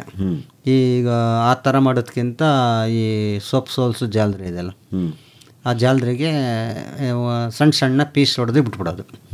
ಸಣ್ಣ ಪೀಸ್ ಹೊಡೆದ್ರೆ ಕೈಲಿ ಮುಟ್ಟುವಂಗಿಲ್ಲ, ಪೂರ್ತಿ ಆಟೋಮೆಟಿಕ್ ಅದೇ ಹಸುವಾಗಿ ಸೋರೋಗುತ್ತೆ. ಈಗ ಮೆಥಡ್ ಇದೆ ಇವಾಗ. ಅಂದರೆ ಮೊದಲು ಬಟ್ಟೆಯಲ್ಲಿ ಹಾಕಿ, ಬಟ್ಟೆ ಪಂಚೆಗೆ ಹಾಕಿ, ಪಂಚೆನ ರೌಂಡ್ ಹೊಡೆದು ಭದ್ರಾಗೆ ಸುತ್ತಲಿವ್ರಿ ದಾರ ಕಟ್ಬಿಟ್ಟು ನೇತಾಕ್ಬಿಡೋದು. ನೇತಾಕಿದ್ರೆ 1-2 ದಿನ 3 ದಿನ ಗಂಟೆ ತೊಟಕಿ ಅದು ಕ್ಲೀನ್ ಆಗ್ತಿತ್ತು. ಈಗ ಪೆಟ್ಟಿಗೆಗೆ ಹೊಸದಾಗಿ ಜೇನು ಕುಟುಂಬನ ತುಂಬ್ಕೊಳ್ಳೋದು ಹೇಗೆ ಸರ್ ಅದು ಕುಟುಂಬ ಅಂತಂದರೆ ಹೊಸ್ದಾಗೆ ಅಲ್ಲಿ ಇದರಲ್ಲಿದ್ದರೆ ಡಿವೈಡ್ ಮಾಡ್ಬೋದು, ಇಲ್ಲಾಂದರೆ ಹೊರಗಡೆ ಹುತ್ತದಲ್ಲಿರ್ತದೆ, ಇಲ್ಲ ಅಂತಂದ್ರೆ ಮರದ ಪಟ್ರೆ, ಇಲ್ಲಾಂದ್ರೆ ಕಲ್ಲು ಪಟ್ರೆ, ಅಕಸ್ಮಾತ್ ಅಂದರೆ ಮೊದಲು ಹಳೆ ಹಳ್ಳಿಗಳಲ್ಲಿ ಹಳೆ ಮಡಿಕೆಗಳಿದ್ದಾವೆ, ಹಳೆ ಮಡಿಕೆ ಏನಾರು ಅಕಸ್ಮಾತ್ ಯಾರು ಅಪ್ಪಿ ತಪ್ಪಿ ಒಂದು ಟಿನ್ ಏನಾರು ಬಡಿದ್ರೆ ಟಿನ್ಗಳು ಇಂಥದ್ರಲ್ಲಿ ಪೈಪು ಇಂಥದ್ರಲ್ಲಿ ಇರುತ್ತೆ. ಇದ್ದಾಗ ಅದಕ್ಕೆ ನಾವೇನು ಮಾಡ್ತೀವಿ ಅಂದರೆ ಗಂಧ ಕಡ್ಡಿ ಎಸ್ಕೊಂಡು ಅದಕ್ಕೆ ಒಂದು ಸ್ವಲ್ಪ ಹೊಗೆ ಕೊಟ್ಕೊಂಡು ಆ ಜರಿನ ಒಂದೊಂದೇ ಜರಿನ ಬಿಚ್ಕೋತೀವಿ. ಆ ಬಿಚ್ಕೊಂಡು ಒಂದು 4 ಜರಿ ಬಿಚ್ಕೊಂಡು ಬಾಳೆಪಟ್ಟಲ್ಲಿ ಹಾಕಿ ಅದಕ್ಕೆ ಕಟ್ಟೋದು. 8 ಫ್ರೇಮ್ ಇರ್ತದೆ, 8 ಫ್ರೇಮಲ್ಲಿ 4 ಒಂದು 5 ಫ್ರೇಮ್ ಕಟ್ತೀವಿ, ಇನ್ನೆರಡು ಫ್ರೇಮ್ ಖಾಲಿ ಬಿಡ್ತೀವಿ. ಆಗ ಆ 2 ಫ್ರೇಮ್ಗೆ ಹೊಸ್ತಾ ಕಟ್ಟಬೇಕು. ಅದು ನಾವು 8 ಕಟ್ಟಿಬಿಟ್ರೆ ಕಟ್ಟಲ್ಲ, ಆಗ ಹುಳ ಚೆನ್ನಾಗಿಲ್ಲ ಅಂತ ಗೊತ್ತಾಗ್ಬಿಡುತ್ತೆ ನಮಗೆ. ಹಾಗೆ 4-5 ಫ್ರೇಮ್ ಕಟ್ಟಿದ್ರೆ ಆಮೇಲೆ ಹೊರಗಡೆಯಿಂದ ಬರಬೇಕಾದ್ರೆ ಹುಳುಗಳು ಹೊರಗಡೆ ಹೋದಾಗ ಕಾಲಿನಲ್ಲಿ ಅಷ್ಟಕ್ಕೆ ಮೇಣ ಬರುತ್ತೆ, ಕಚ್ಗೆ ಬರುತ್ತೆ. ಈ ಯಾವಾಗ ಅದು ಅಷ್ಟಕ್ಕೆ ಕಾಲಲ್ಲಿ ಕಚ್ಕೊಂಡ್ ಬತ್ತು ಅಂತ ನಾವು ಮುಂದೆ ಗೂಡಿನ ಮುಂಚೆ ಕುಂತ್ಕೊಂಡು ನೋಡ್ತಾ ಇರ್ತೀವಲ್ಲ, ಆಗ ಕಾಲಲ್ಲಿ ಜಾಸ್ತಿ ಹುಳ ಬಂದಾಗ ಕುಟುಂಬ ತುಂಬ ಚೆನ್ನಾಗಿದೆ ಅಂತ ನಮ್ಗೆ ಅರ್ಥ. ಅದಕ್ಕೆ ಆಹಾರನೂ ಸಿಗ್ತದೆ ಮತ್ತು ಹುಳ ತುಂಬ ಚೆನ್ನಾಗಿದೆ ಅನ್ನೋದು ಆವಾಗಲೇ ನಮಗೆ ಅದರ ಬಾಕ್ಸಿನ ಗುಣ ಗೊತ್ತಾಗ್ಬಿಡುತ್ತೆ. ಇಲ್ಲ ಅಂದರೆ ಅವೇನು ಕೆಲಸ ಮಾಡಲಿಲ್ಲ, ಸುಮ್ಮನೆ ಇಲ್ಲೇ ತಿರುಗಾಡ್ಕೊಂಡು ಏನು ಕಾಲಿನಲ್ಲಿ ಅಂಟು ಇಲ್ಲ ಅಂತಂದರೆ ಆ ಕುಟುಂಬ ಏನೋ ಒಳಗಡೆ ಏನೋ ಆಗಿದೆ, ಅದಕ್ಕೇನೋ ಒಂಥರ ಆಗಿದೆ, ಇಲ್ಲೇನು ಬೆಳವಣಿಗೆ ಕಾಣ್ತಾ ಇಲ್ಲ ಅಂತ ಎಚ್ಚರಿಕೆ ತಗೊಂಡು ಏನಾಗಿರ್ಬೋದು, ಅದಕ್ಕೇನೋ ಆಹಾರಕ್ಕೆ ಕೊರತೆ ಇದೆಯಾ, ಇಲ್ಲ ಊತ ಕೊರತೆ ಇದೆಯಾ, ಏನಿದೆ ಅಂತ ನೋಡಬೇಕಾಗುತ್ತೆ. ಆಗ ನೋಡಿದಾಗ ಒಂದು ಸ್ವಲ್ಪ ಶುಗರ್ ಪೀಡು ಅಕಸ್ಮಾತ್ ಏನು ತತ್ತಾ ಇಲ್ಲ ಅಂತಂದಾಗ ಕುಟುಂಬ ನೋಡಿ ಸ್ವಲ್ಪ ಹುಳ ಮಂಕಾಗಿರ್ತವೆ. ಆಗ ನೋಡಿದಾಗ ಒಂದು ಸ್ವಲ್ಪ ಅರ್ಧ ಗ್ಲಾಸ್ ಸಕ್ಕರೆ, ಅರ್ಧ ಗ್ಲಾಸ್ ನೀರು ಅದು ಹಾಕ್ಬಿಟ್ಟು ಒಂದು ಮಾಮೂಲಿ ಜ್ಯೂಸ್ ಬಾಟ್ಲಿ ಇದೆಯಲ್ಲ, ಆ ಜ್ಯೂಸ್ ಬಾಟ್ಲಲ್ಲಿ ಒಂದು ಸ್ವಲ್ಪ ಪಿನ್ನನ ಇಲ್ಲ ಸೂಜಿಲ ತೂತ್ ಮಾಡಿಬಿಟ್ಟು ಹುಳ ಮುಂದೆ ಗೂಡಿದೆಯಲ್ಲ, ಹೋಗೋದು ಬರೋದು ಜಾಗ ಇದೆಯಲ್ಲ, ಆ ಜಾಗಕ್ಕೆ ಒಂದು ಸ್ವಲ್ಪ ತಾಳು ಎತ್ತರವಾಗಿ ಮಡಗ್ಬಿಟ್ರೆ ಅದೇ ಹೀರ್ಕೊಳ್ಳುತ್ತೆ, ವೇಸ್ಟ್ ಏನಾಗಲ್ಲ. ಅದು ಆಹಾರ ಸಿಕ್ಕಿದ್ರೆ, ಹೊರಗಡೆ ಆಹಾರ ಸಿಕ್ಕಿದ್ರೆ ನಾವು ಕೊಟ್ಟಿದ್ದನ್ನು ಉಪಯೋಗಿಸಲ್ಲ. ಅದು ನಮ್ಗೆ ಏನಾದ್ರು ಆಹಾರ ಸಿಗಲಿಲ್ಲ ಅಂತಂದರೆ ನಾವು ಕೊಟ್ಟಂಥ ಪೀಡು ಮಾತ್ರ ತಗೊಳತ್ತೆ. ಅದು ತಗೊಳ್ಳಿಲ್ಲ ಅಂತಂದಾಗ ನಮಗೆ ಕುಟುಂಬ ಚೆನ್ನಾಗಿದೆ ಅಂತ ಗೊತ್ತಾಗ್ಬಿಡುತ್ತೆ. ಸುಧಾ ಅವರೇ, ಜೇನುಳದಲ್ಲೂ ರಾಣಿ ಅಂತಿರುತ್ತಂತೆ, ಕೆಲಸಗಾರ ಅಂತಿರುತ್ತಂತೆ, ಆಮೇಲೆ ಗಂಡುಳ ಅಂತಿರುತ್ತಂತೆ, ಇವ್ರು ಹೇಳ್ತಾ ಇರ್ತಾರಲ್ಲ ಗೊತ್ತಾಗುತ್ತೆ. ಅವ್ರು ಹೇಳ್ತಾರೆ. ಸರಿ ಅಮ್ಮ, ನೀವು ನೋಡಿದ್ದೀರಾ ರಾಣಿ ಹುಳ? ನೋಡಿದ್ದೀರಾ? ನೋಡಿದ್ದೀನಿ, ರಾಣಿ ಹುಳ ನೋಡಿದ್ದೀರಾ? ಹೇಗಿರುತ್ತೆ ರಾಣಿ ಹುಳ? ಸ್ವಲ್ಪ ದಪ್ಪಗಿರ್ತದೆ. ಹೌದಾ? ಆಮೇಲೆ ಗಂಡುಳ, ಕೆಲಸಗಾರ ಹುಳ ಎಲ್ಲ ನೋಡಿದಿರಿ? ಕುಟುಂಬ, ಜೇನು ಕುಟುಂಬ ನೋಡಿದ್ರೆ ಖುಷಿ ಆಗುತ್ತೆ. ತುಂಬಾ ದೂರ ಹೋಗಿ ಹೂವಿನ ರಸ ಕುಡ್ಕೊಂಡು ತಿರುಗಿ ಮತ್ತೆ ಅಲ್ಲಿಗೆ ಬರುತ್ತೆ ಅಲ್ವಾ? ಅದೇ ಜಾಗಕ್ಕೆ ಬರುತ್ತೆ ತಿರ್ಗಾ ಅಲ್ವಾ? ನೋಡಿ, ಮತ್ತೆ ಎಲ್ಲ ಒಟ್ಟಿಗಿರ್ತವೆ. ನೀವು ಒಟ್ಟಿಗಿದ್ದೀರ ಅಲ್ವೇ? ನಮ್ಮ ಅಣ್ತಮ್ಮ ಅಂದ್ರು ನೀವು ಎಲ್ಲ ಒಟ್ಟಿಗಿದ್ದೀರಿ. ಒಟ್ಟಿಗಿರೋ ಕುಟುಂಬಕ್ಕೆ ಜೇನ್ ಕುಟುಂಬ ಅಂತ, ಜೇನ್ ಕುಟುಂಬ ಅಂತಾನೆ ಅಲ್ವಾ? ಎಲ್ಲ ಒಂದಕ್ಕೊಂದು ಹೊಂದ್ಕೊಂಡು ಸಾಮರಸ್ಯವಾಗಿ ಹೆಂಗಿರ್ತವೆ. ಅವು ಇರ್ತವೆ. ಈಗ ನಮ್ಮಲ್ಲಿ ಯಾರು ಇರಲ್ವಲ್ಲ ಕುಟುಂಬ. ನಾವಿದ್ದೀವಿ ಅಲ್ವಾ? ನೀವು ಆಮೇಲೆ ನಿಮ್ಮ ಅಪ್ಪನ ಮನೆ ಅದೆಲ್ಲ ಇದ್ದಾರೆ. ಅಲ್ಲ ಇವ್ರ ಅಣ್ಣ ತಮ್ಮಂದ್ರು ಒಟ್ಟಿಗೆ ಅಣ್ಣ ಇವತ್ತು ಇರೋದ್ರು. ಹೌದಾ? ಇವತ್ತಿಗೆ ಇದ್ದಾಳೆ. 2 ಮನೆ ಇದೆ. 2 ಮನೆ ಇರೋದ್ರಿಂದ ಅವ್ರದ್ದೊಂದು ಮನೆ ಇದೆ, ನಮ್ದೊಂದು ಮನೆ ಐತೆ. ಸರಿ ಸರಿ. ಅಂದ್ರೆ ಒಂಥರಹ ಜೇನು ಕುಟುಂಬ ನೋಡ್ತಾ ಇದ್ರೆ ನಿಮಗೂ ಒಂಥರ ಖುಷಿ ಆಗುತ್ತೆ ಅಲ್ವ? ನಮ್ಮ ಮನೆ ಹಿಂದ್ಗಡೆನೆ ಒಂದಷ್ಟು ಪೆಟ್ಟಿಗೆಗಳಿದೆ, ಹೂ ಹಾಕೊಂಡಿದ್ದೀನಿ. ನೀವು ಹುಳ ನೋಡ್ತಿರ್ತೀರಾ? ನೋಡ್ತಿರ್ತೀವಿ. ಇವ್ರನ್ನ ಲೈಟ್ ಇದಕ್ಕೆ ಹಾಕೊಂಡು ಟಾರ್ಚ್ ಹಾಕೊಂಡು ನೋಡ್ತಾ ಇರ್ತಾರಲ್ಲ, ಅವಾಗೆಲ್ಲ ಹೋಗಿ ಹೋಗ್ತೀವಿ, ಜೊತೆಲಿ ಹೋಗಿ ನೋಡ್ತಾ ಇರ್ತೀವಿ. ಈಗ ನಿಮ್ಮೂರಲ್ಲಿ ಯಾರಾದರೂ ನಿಮ್ಮನ್ನು ನೋಡ್ಕೊಂಡು ಜೇನುಹುಳ ಸಾಕಿರೋರು ಇದ್ದಾರಾ? ಇಟ್ಟಿದ್ರು, ಅದೇನಾಯ್ತು ಅಂತ ಗೊತ್ತಿಲ್ಲ, ಇವ್ರು ಕೇಳಿದ್ರಿ. ಹೌದಾ? ಯಾರು ಸಾಕಿದ್ರ ನಿಮ್ಮನ್ನು ನೋಡ್ಕೊಂಡು? ನಮ್ಮನ್ನು ನೋಡ್ಕೊಂಡು ಸಾಕಿದ್ರು. ಏನಾಗುತ್ತಂದ್ರೆ ಒಂದು ಸಾರಿ ಹೋದ್ಮೇಲೆ ಬಿಟ್ಬಿಟ್ರು. ನಾವು ಹೆಂಗೆ ಮೊದಲನೇ ಪ್ರಯತ್ನ ಮಾಡಿದ್ವಿ, ಬಿಟ್ಬಿಡು ಅಂತ, ಹಂಗೆ ಬಿಟ್ಟರು ಅವರು. ಅಂದ್ರೆ ನೀವು ಅವ್ರಿಗೆ ಹೇಳಿಲ್ಲ, ಮತ್ತೆ ಪ್ರಯತ್ನ ಮಾಡಿ ಸರಿ ಸಾಧನೆ ಮಾಡಿದೀವಿ ಅಂತ. ಜೇನುಹುಳ ಸಾಕೋದ್ರಿಂದ ಏನೇನು ಪ್ರಯೋಜನ ಇದೆ ಅಂತ ಹೇಳ್ತೀರಿ? ಜೇನುಹುಳ ಸಾಕೋದ್ರಿಂದ ನಮಗೆ ತೆಂಗು, ಬಾಳೆ, ಅಡಿಕೆ ಇವೆಲ್ಲ ಇದೆಯಲ್ಲ, ಅದು ಏನಾಗುತ್ತೆ ಅಂತಂದು ಇದೆಲ್ಲ ಹೋಗಿ ಪರಾಗಸ್ಪರ್ಶ ಮಾಡುತ್ತೆ ನೋಡಿ. ಪರಾಗಸ್ಪರ್ಶ ಮಾಡಿದಾಗ 50% ಇರ್ತಕ್ಕಂಥದ್ದು 90% ಬರುತ್ತೆ. ಜೇನುಹುಳನೇ ಇಲ್ಲ ಅಂತಂದರೆ ಯಾವ ಬೆಳೆನೂ ಸುಧಾ ಆಗಲ್ಲ. ಹೌದಾ? ಯಾವ ಬೆಳೆನೂ ಬರಲ್ಲ. ಹೆಂಗೆ ಹೇಳ್ತೀರಿ? ಪರಾಗಸ್ಪರ್ಶ ಆಗಲಿಲ್ಲ ಅಂದರೆ ಬೆಳೆನೇ ಬರಲ್ಲ, ಇಳುವರಿನೇ ಬರಲ್ಲ, ಕುಂಠಿತ ಆಗುತ್ತೆ. ನಾಗರಾವು ಭತ್ತದ ಗದ್ದೆನಲ್ಲಿ ಹೋದಾಗ ನೈಟ್ ಕೆಲಸ ಮಾಡುತ್ತೆ. ಅದು ನಾಗರಾವು ರಾತ್ರಿ ಹೊತ್ತು ಕೆಲಸ ಮಾಡುತ್ತೆ, ರೈತರು ಹಗಲೊತ್ತು ಕೆಲಸ ಮಾಡ್ತೀವಿ. ಹಗಲೊತ್ತು ಮಾಡಿದ ನಾಗರಾವು ಕ್ಯಾರೆವು ಯಾವಾಗ ನಾವು ಭತ್ತ ಗದ್ದೆಗಳ ಹೋದೋ ಹಳ್ಳ ಆ ಕಡೆ ಈ ಕಡೆ ಒಂದು ಸ್ಟ್ರೈಟ್ ಹೋಗಲ್ವಲ್ಲ, ಅದು ಅಡ್ಡದಿಡ್ಡಿ ಹೋಗುತ್ತಲ್ಲ, ಆಗ ಆ ಕಡೆ ಈ ಕಡೆ ಹೋದಾಗ ಭತ್ತಕ್ಕೆ ಪರಾಗಸ್ಪರ್ಶ ಸಿಕ್ಕಾಪಟ್ಟೆ ಆಗುತ್ತೆ ಆಗ. ಅದಕ್ಕೆ ನಾಗರಾವು ಕ್ಯಾರೆವು ಇಲ್ಲ ಅಂತಂದರೆ ಭತ್ತನೂ ಇಳುವರಿ ಕಡಿಮೆನೆ, ಪರಾಗಸ್ಪರ್ಶ ಆಗಲ್ಲ. ಅದಕ್ಕೆ ರೈತ ಮಿತ್ರ ಒಂದು ಯಾಕೆ ಅಂತಂದರೆ ಒಡೆ ಬರೋ ಟೈಮಲ್ಲಿ ಕ್ಯಾರೆ ಬಂದ್ಬಿಡ್ತು, ನನ್ನ ಭತ್ತ ಎಲ್ಲ ಕಡ್ದು ಹಾಕ್ಬಿಡ್ತು, ನಾಗರಾವ್ ಬಂತು ಏನೋ ಎಲ್ಲ ತೀರಿಸ್ಬಿಡ್ತು ಅಂತಾರೆ. ಆ ಟೈಮಲ್ಲಿ ರೈತನಿಗೆ ಉಪಯೋಗಕ್ಕೆ ಬರೋದು ಅದು. ಆಗ ಬಂದು ಅವೆಲ್ಲ ಒಳಗಡೆ ಗದ್ದೆ ಒಳಗೆಲ್ಲ ಓಡಾಡಿ ಎಲ್ಲ ಮಾಡೋದ್ರಿಂದ ನಮಗೆ ಪರಾಗಸ್ಪರ್ಶ ಆಗಿ ಭತ್ತ ಇಳುವರಿ ಚೆನ್ನಾಗಿ ಬರುತ್ತೆ. ಈಗ ಜೇನುಹುಳ ಸಾಕೋದ್ರಿಂದ ಜೇನುಹುಳನು ಪರಾಗಸ್ಪರ್ಶ ಮೂವುದೆಲ್ಲ ರಸ ಇದು ಮಾಡುತ್ತಲ್ಲ, ಕ್ಲೀನ್ ಮಾಡುತ್ತೆ. ಅಕಸ್ಮಾತ್ ಯಾವ ಕ್ರಿಮಿಕೀಟಗಳಿದ್ರೂ ಇದು ಹೋದಾಗ ಆ ಕ್ರಿಮಿಕೀಟಗಳು ಆಚ್ಕೋಗುತ್ತೆ, ಅಲ್ಲಿಗೆ ಬರೋಲ್ಲ. ಇದು ಸೌಂಡ್ ಮಾಡ್ಕೊ ಹೋಗುತ್ತಲ್ಲ, ಆಗೆಲ್ಲ ರಸ ಮಕರಂದ ಇರೋಕೆ ಹೋಗ್ತದಲ್ಲ, ಆ ಊರ್ದಾಗ ಏನಾಗುತ್ತೆ ಚಿಪ್ಪುಗಳು ಜಾಸ್ತಿ ಬರುತ್ತೆ ಬಾಳೆಲ್ಲಾದರೆ, ಮತ್ತು ಕಾಯಿ ನೀಟಾಗಿ ಬರುತ್ತೆ. ಈಗ ಜೇನು ಸಾಕೋದಕ್ಕೆ ಅಂತ ನೀವು ವಿಶೇಷವಾಗಿ ಏನಾದ್ರು ಹೋಗಿ ತರಬೇತಿ ತಗೊಂಡಿದ್ರಾ? ಇಲ್ಲ ತರಬೇತಿ ಏನಿಲ್ಲ. ಅದೇ ಹೇಳಿದೆ ಚಾಮರಾಜನಗರದಲ್ಲ ತಾತಪ್ಪ ಹೇಳಿದ್ದು ಹಿಂಗೆ ನಮಗೆ ಎಲ್ಲಿ ಸಿಗುತ್ತೆ ಅಂತ ಹುಡುಕಿದ್ದು. ಆಗ ತೋಟಗಾರಿಕೆಯಲ್ಲಿ ಹೋಗಿ ತಗೊಬಂದದಷ್ಟೇ, ಟ್ರೈನಿಂಗ್ ಇಲ್ಲ. ಅವ್ರು ಕೊಟ್ಟು ಅವ್ರು ಏನು ಕೊಡ್ತಾರೆ ನಮಗೆ, ಅವ್ರು ಹೇಳ್ಕೊಟ್ಟಂಗೆ ಅವರೆಲ್ಲರ ಅಕಸ್ಮಾತ್ ಬಿಚ್ಚಕ್ಕೆ ಹೋದಾಗ ಅಲ್ಲಿಗೋ ಬರೋಳವರು ಅವಾಗ ನೋಡ್ಕೊಂಡು ನಾವು ಕಲ್ತ್ಕೊಂಡು. ಎಷ್ಟು ವರ್ಷದಿಂದ ಮಾಡ್ತಾ ಇದ್ದೀರಿ ಜೇನು ಕೃಷಿ? ಇದು 12-13 ವರ್ಷ ಇವಾಗ. ನಾನು 13 ವರ್ಷ ಆಯಿತು. ನಿಮಗೆ ಈಗ ಭಾಳ ಸುಲಭ ಅನ್ಸಿರ್ಬೋದಲ್ಲ ನಮ್ಮ ಸುಧಾ ಅವರೇ? ಪೆಟ್ಟಿಗೆ ಕೊಟ್ಬಿಟ್ರೆ ನೀವೇ ಜೇನು ಸಾಕಾಣಿಕೆ ಮಾಡ್ಬಿಡ್ತೀರಿ? ಮಾಡ್ತೀವಿ. ಇವರು ಹೊಸದಾಗಿ ಕುಟುಂಬನೆಲ್ಲ ತುಂಬ್ಕೊಂಬರಕ್ಕೆ ಹೋಯ್ತಾರಲ್ಲ, ಅವಾಗ ಏನಾದ್ರು ಜೊತೆಲಿ ಹೋಗಿದ್ದೀರಾ? ಹೋಗಿಲ್ಲ. ಪೆಟ್ಟಿಗೆ ತಂದು ಇಟ್ಮೇಲೆ ಗೊತ್ತಾಗುತ್ತೆ. ಅದೇನೋ ಆಹಾರ ಕೊಡಬೇಕು ಅಂತಾರಲ್ಲ, ಅದು ಗೊತ್ತಾಯ್ತದೆ. ಕೊಟ್ಟಿದ್ದೀರಾ? ಇಲ್ಲ ಅಂದಾಗ ಕೊಟ್ಟಿರ್ತೀನಿ. ಅಂದ್ರೆ ಈಗ ಸಕ್ಕರೆ ನೀರನ್ನ ಮಾಡಿ, ಅಂದ್ರೆ ಇವ್ರು ಹೇಳಿದ್ರೆ ಮಾತ್ರ ಕೊಡೋದು. ಅದೆಲ್ಲ ನಮಗೆ ಗೊತ್ತಾಗಲ್ವಲ್ಲ. ಇವ್ರು ಇಲ್ಲ ಅಂತಂದ್ರೆ ಹೇಳಿರ್ತಾರಲ್ಲ, ಅವಾಗ ಒಂಚೂರು ಸಕ್ಕರೆ ನೀರು ಹಾಕಿ ಇಟ್ಟಿರ್ತೀನಿ. ನಾವು ಕುಡಿದ್ರೆ ಅವು ಬೇಕು ಅಂದ್ರೆ ಕುಡಿತವೆ, ಇಲ್ಲ ಅಂದ್ರೆ ಇಲ್ಲ. ಹೂವಿನ ರಸ ಸಿಗುತ್ತಾರೆ, ಅವು ಏನೂ ಕುಡಿಯಲ್ಲ ಅವು. ಅಲ್ವೇ? ಅವಾಗ ಬೇಕಿರೋದು ಹೂವಿನ ರಸ. ನಿಮ್ಮ ಮಕ್ಕಳೆಲ್ಲ ಎದುರ್ಕತಾವ ಅಥವಾ ಹೋಯ್ತಾರ? ಅವರು ಅವರು ಹೋಗಲ್ಲ, ಒಂದೊಂದ್ಸಾರಿ ನೋಡ್ತಾರೆ, ಅಪ್ಪನ ಜೊತೆ ಬರ್ತಾರೆ. ಹೌದಾ? ಈಗ ನೀವು ಜೇನು ಸಾಕ್ತಾ ಇದ್ದೀರಲ್ಲ, ನಿಮಗೆ ಈಗ ಜೇನು ತುಪ್ಪನ ಮಾರಾಟ ಮಾಡೋಕ್ಕೆ ಏನು ವ್ಯವಸ್ಥೆ ಇಟ್ಕೊಂಡಿದ್ರಿ? ಮಾರಾಟಕ್ಕೆ ಫಸ್ಟು ಸ್ಟಾರ್ಟಿಂಗ್ ಮನೆಯಲ್ಲೇ ಎಲ್ಲ ಮಾಡ್ತಿದ್ದ. ಮನೆಗೆ ಬರೋದು ಹೋಗೋದು ಅಷ್ಟು ಇದಾಗ್ತಿರ್ಲಿಲ್ಲ. ಆಮೇಲೆ ರೈತರುಗಳು ಯಾರು ಜಾಸ್ತಿ ಇರಲಿಲ್ಲ, ಕಡಿಮೆ ಇದ್ದರು. ನನಗೆ ಮನೆ ತಗ ಅದಷ್ಟು ಎಷ್ಟು ಸಿಗ್ತಿತ್ತು ಅಷ್ಟು ಮನೆ ಹತ್ರನೇ ಖಾಲಿ ಆಗ್ಬಿಡ್ತಿತ್ತು. ಆಮೇಲೆ ಸಾವಯವ ಸಂತೆ ಅಂತ ಒಂದು ಮಾಡ್ಕೊಂಡು ಮಂಡ್ಯದಲ್ಲಿ, ಅದು 11 ವರ್ಷ ಆಯಿತು ಶುರುವಾಗಿ. 11 ವರ್ಷದಿಂದ ಅಲ್ಲಿ ಸಂತೆಗೆ ಒಂದೊಂದು ಸ್ವಲ್ಪ 4 kg 5 kg ತಗೊಂಡೋಗಿ ಮಡಗಕ್ಕೆ ಶುರುವಾದೆ. ಆಮೇಲೆ ನನಗೆ ವಿಶಿಪರಮಿಂದ ಕಮಲಾ ಮೇಡಮರು GKVK ಕಳಿಸೋರು. ಆವಾಗ GKVKಗೆ 2 ತಿಂಗಳು 3 ತಿಂಗಳು ಮುಂಚಿತವಾಗಿ ಹೇಳಿದಾಗ ಒಂದು 40 ಬಾಟ್ಲು 50 ಬಾಟ್ಲು ರೆಡಿ ಮಾಡ್ಕವೆ. ಅಲ್ಲಿ GKVKನಲ್ಲಿ ಫ್ರೀಯಾಗಿ ಸ್ಟಾಲ್ ಕೊಡ್ತಿದ್ರು. ಒಂದು 4 ದಿವಸ ಮಾಡ್ಕೊಂಡು ತಿರುಪುನ ವಾಪಸ್ ಮನೆಗೆ ಬರ್ತಿದ್ದು. ಆಮೇಲೆ ವಿಶಿಪರಮಲ್ಲಿ ಜಾಗ ಕೊಡ್ತಾರೆ ನಮಗೆ. ತೋಟಗಾರಿಕೆ ಪುಷ್ಪಫಲ ಪ್ರದರ್ಶನದಲ್ಲೂ ಫ್ರೀಯಾಗಿ ಸ್ಟಾಲ್ ಕೊಡ್ತಾರೆ ಗೌರ್ಮೆಂಟ್ನವರು. ಆಮೇಲೆ ಏನಾರು ಅಕಸ್ಮಾತ್ ಅಂಬೇಡ್ಕರ್ ಭವನದ ಏನೋ ಫಂಕ್ಷನ್ ಏನೋ ನಡೆದ್ರೆ ಅಲ್ಲೂ ನಮಗೆ ಫ್ರೀಯಾಗಿ ಜಾಗ ಕೊಡ್ತಾರೆ. ಈಗ ಸಂಜೀವನಿ ಸಂಘಕ್ಕೆ ಸೇರ್ಕೊಂಡಿದ್ದಾರೆ ನಮ್ಮ ಮನೆಯವರು. ಅವ್ರ ಕಡೆಯಿಂದ ಸಂಜೀವನಿ ಸಂಘದವರು ಕರೀತಾರೆ. ಏನಮ್ಮ ಅದು ಸಂಜೀವನಿ ಸಂಘ ಅಂದರೆ? ಸಂಘ ಮಾಮೂಲಿ ಸಂಘನೇ, ಹೆಣ್ಮಕ್ಳು ಸೇರ್ಕೊಂಡು ಮಾಡೋದು. ಹೌದೇ? ಏನು ಮಾಡ್ತೀರಿ ಅಲ್ಲಿ ಸಂಘದಲ್ಲಿ? ದುಡ್ಡು ಕಟ್ಟೋದು, ಆಮೇಲೆ ಏನು ಉಪಯೋಗಕ್ಕಾದ್ರೆ ನಾವು ಎತ್ಕೊಳ್ಳೋದು. ಉಪಯೋಗಕ್ಕೆ ಬೇಕು ಅಂದರೆ ಎಲ್ಲದಕ್ಕೂ ಸಬ್ಸಿಡಿ ಸಿಗುತ್ತೆ. ಅದರಲ್ಲಿ ಎತ್ಕೊಂಡು ಜೇನುತುಪ್ಪನ ಅಲ್ಲೂ ಮಾರ್ತೀರಾ ನೀವು? ಕೇಳಿದ್ರೆ ನಾವು ಕೊಡ್ತೀವಿ. ಅವ್ರು ಒಬ್ರಿಗೊಬ್ರು ಗೊತ್ತಾದರೆ ಕೇಳ್ತಾರೆ, ಅವಾಗ ಕೊಡ್ತೀವಿ. ಈಗ ಅದನ್ನು ಬಾಟ್ಲು ಮಾಡೋದು ಮತ್ತು ಅದಕ್ಕೊಂದು ಹೆಸರು ಕೊಟ್ಕೊಳ್ಳೋದು ಎಲ್ಲ ಯಾವಾಗ ಮಾಡಿದ್ರಿ ನೀವು? ಇಲ್ಲ, ಈಗ ಸಂಜೀವನಿ ಸಂಘದವರು ಜಿಲ್ಲಾ ಪಂಚಾಯತಿಯವ್ರು ಕರೆದು ನಮಗೆ ಈ ಥರ ಮಾಡಬೇಕು, IFSC ಕೋಡ್ ಹಾಕಬೇಕು, ಮತ್ತು ನಿಮ್ಮ ಆರೋಗ್ಯ ಇಲಾಖೆನಲ್ಲಿ ಸರ್ಟಿಫಿಕೇಟ್ ತಗೋಬೇಕು ಅಂತೇಳಿ ಆಗೆಲ್ಲ ರೆಡಿ ಮಾಡ್ಕೊಂಡು ಆವಾಗ ಏನು ಹೆಸರು ಕೊಟ್ಟಿದ್ರಿ ನಿಮ್ಮ ಜೇನುತುಪ್ಪಕ್ಕೆ?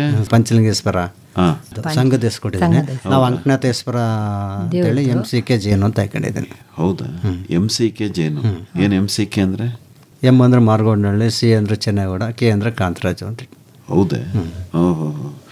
ಬಾಟ್ಲೆಲ್ಲ ಮಾಡ್ತೀರಿ ನೀವೇ? ಇಲ್ಲ ಸರ್, ಬೆಂಗಳೂರಿಂದ ತರಿಸ್ತೀನಿ. ಬೆಂಗಳೂರಿಂದ ಬಾಟ್ಲು ತರಿಸ್ತೀರಿ, ಅದರೊಳಗಡೆ ತುಂಬಿಟ್ಟು ಈಗೇನು ನಿಮಗೆ ಮಾರಾಟಕ್ಕೆ ಏನು ಸಮಸ್ಯೆ ಇಲ್ಲ? ಇಲ್ಲ, ನನಗೇನು ಸಮಸ್ಯೆ ಇಲ್ಲ.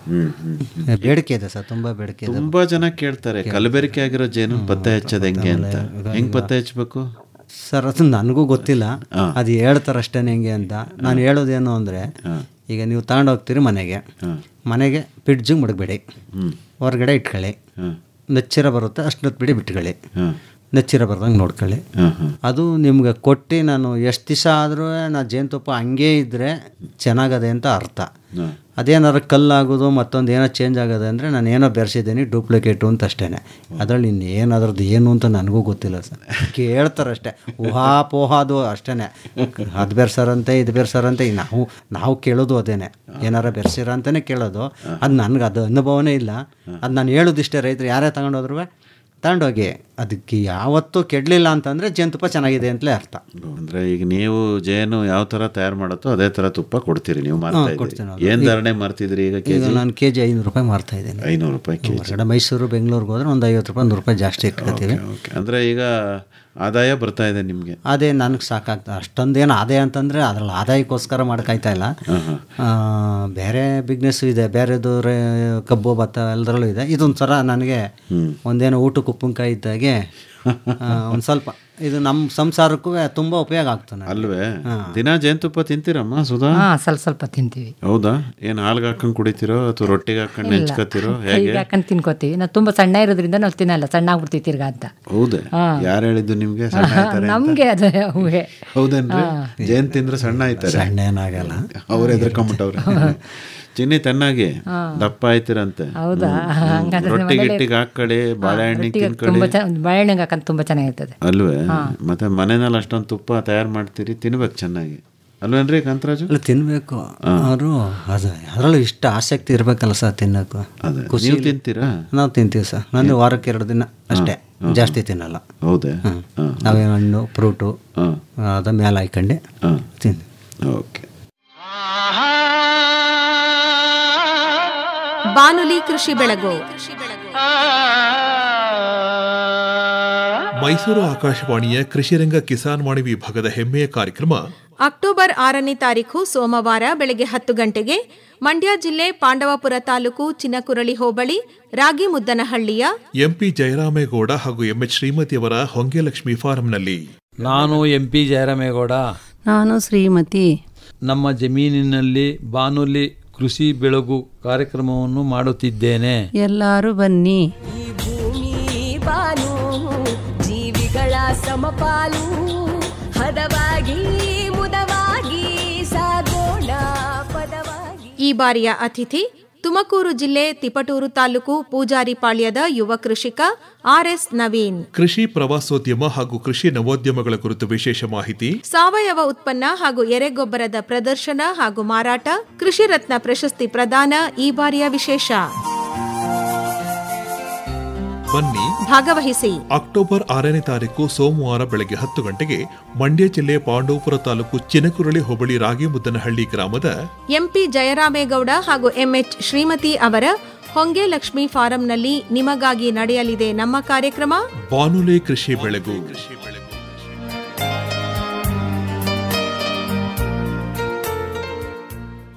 ಬಹಳ ಸಂತೋಷ ಆಯಿತು. ಹೆಚ್ಚಿನ ಮಾಹಿತಿ ನಿಮ್ಮಿಂದ ಪಡ್ಕೋಬೇಕು ಅಂದರೆ ನಿಮ್ಮನ್ನು ಸಂಪರ್ಕ ಮಾಡಕ್ಕೆ ನಿಮ್ಮ ಮೊಬೈಲ್ ಸಂಖ್ಯೆ ಏನು ಕಾಂತರಾಜ್ ಅವರೇ? ನಮ್ಮದು ಕನ್ನಡದಾಗ ಹೇಳಿ. 9916894113. ಇನ್ನೊಂದು ಸರಿ ಹೇಳ್ತೀರಾ? 9916894113. ಇನ್ನೂ ಒಂದು ಸರಿ ಹೇಳ್ಬಿಡಿ ಕಾಂತರಾಜು. 9916894113. ನಿಮ್ಮದು ಮೊಬೈಲ್ ಇದೆಯಾ ಸುಧಾ ಅವರೇ? ಇಲ್ಲ. ಕಾಂತರಾಜ್ ಅವ್ರ ಮೊಬೈಲಲ್ಲೇ ನೀವು ಸಿಗ್ತೀರಿ? ನಾವು ಸಿಗ್ತೀವಿ. ಸುಧಾ ಅವ್ರಿಗೆ ಮಾತಾಡಬೇಕು ಅಂದ್ರೆ ನಿಮಗೆ ಕೊಡ್ತಾರೆ ಅಲ್ವೇ?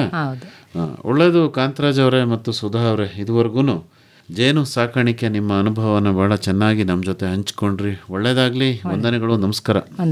ನಮಸ್ಕಾರ.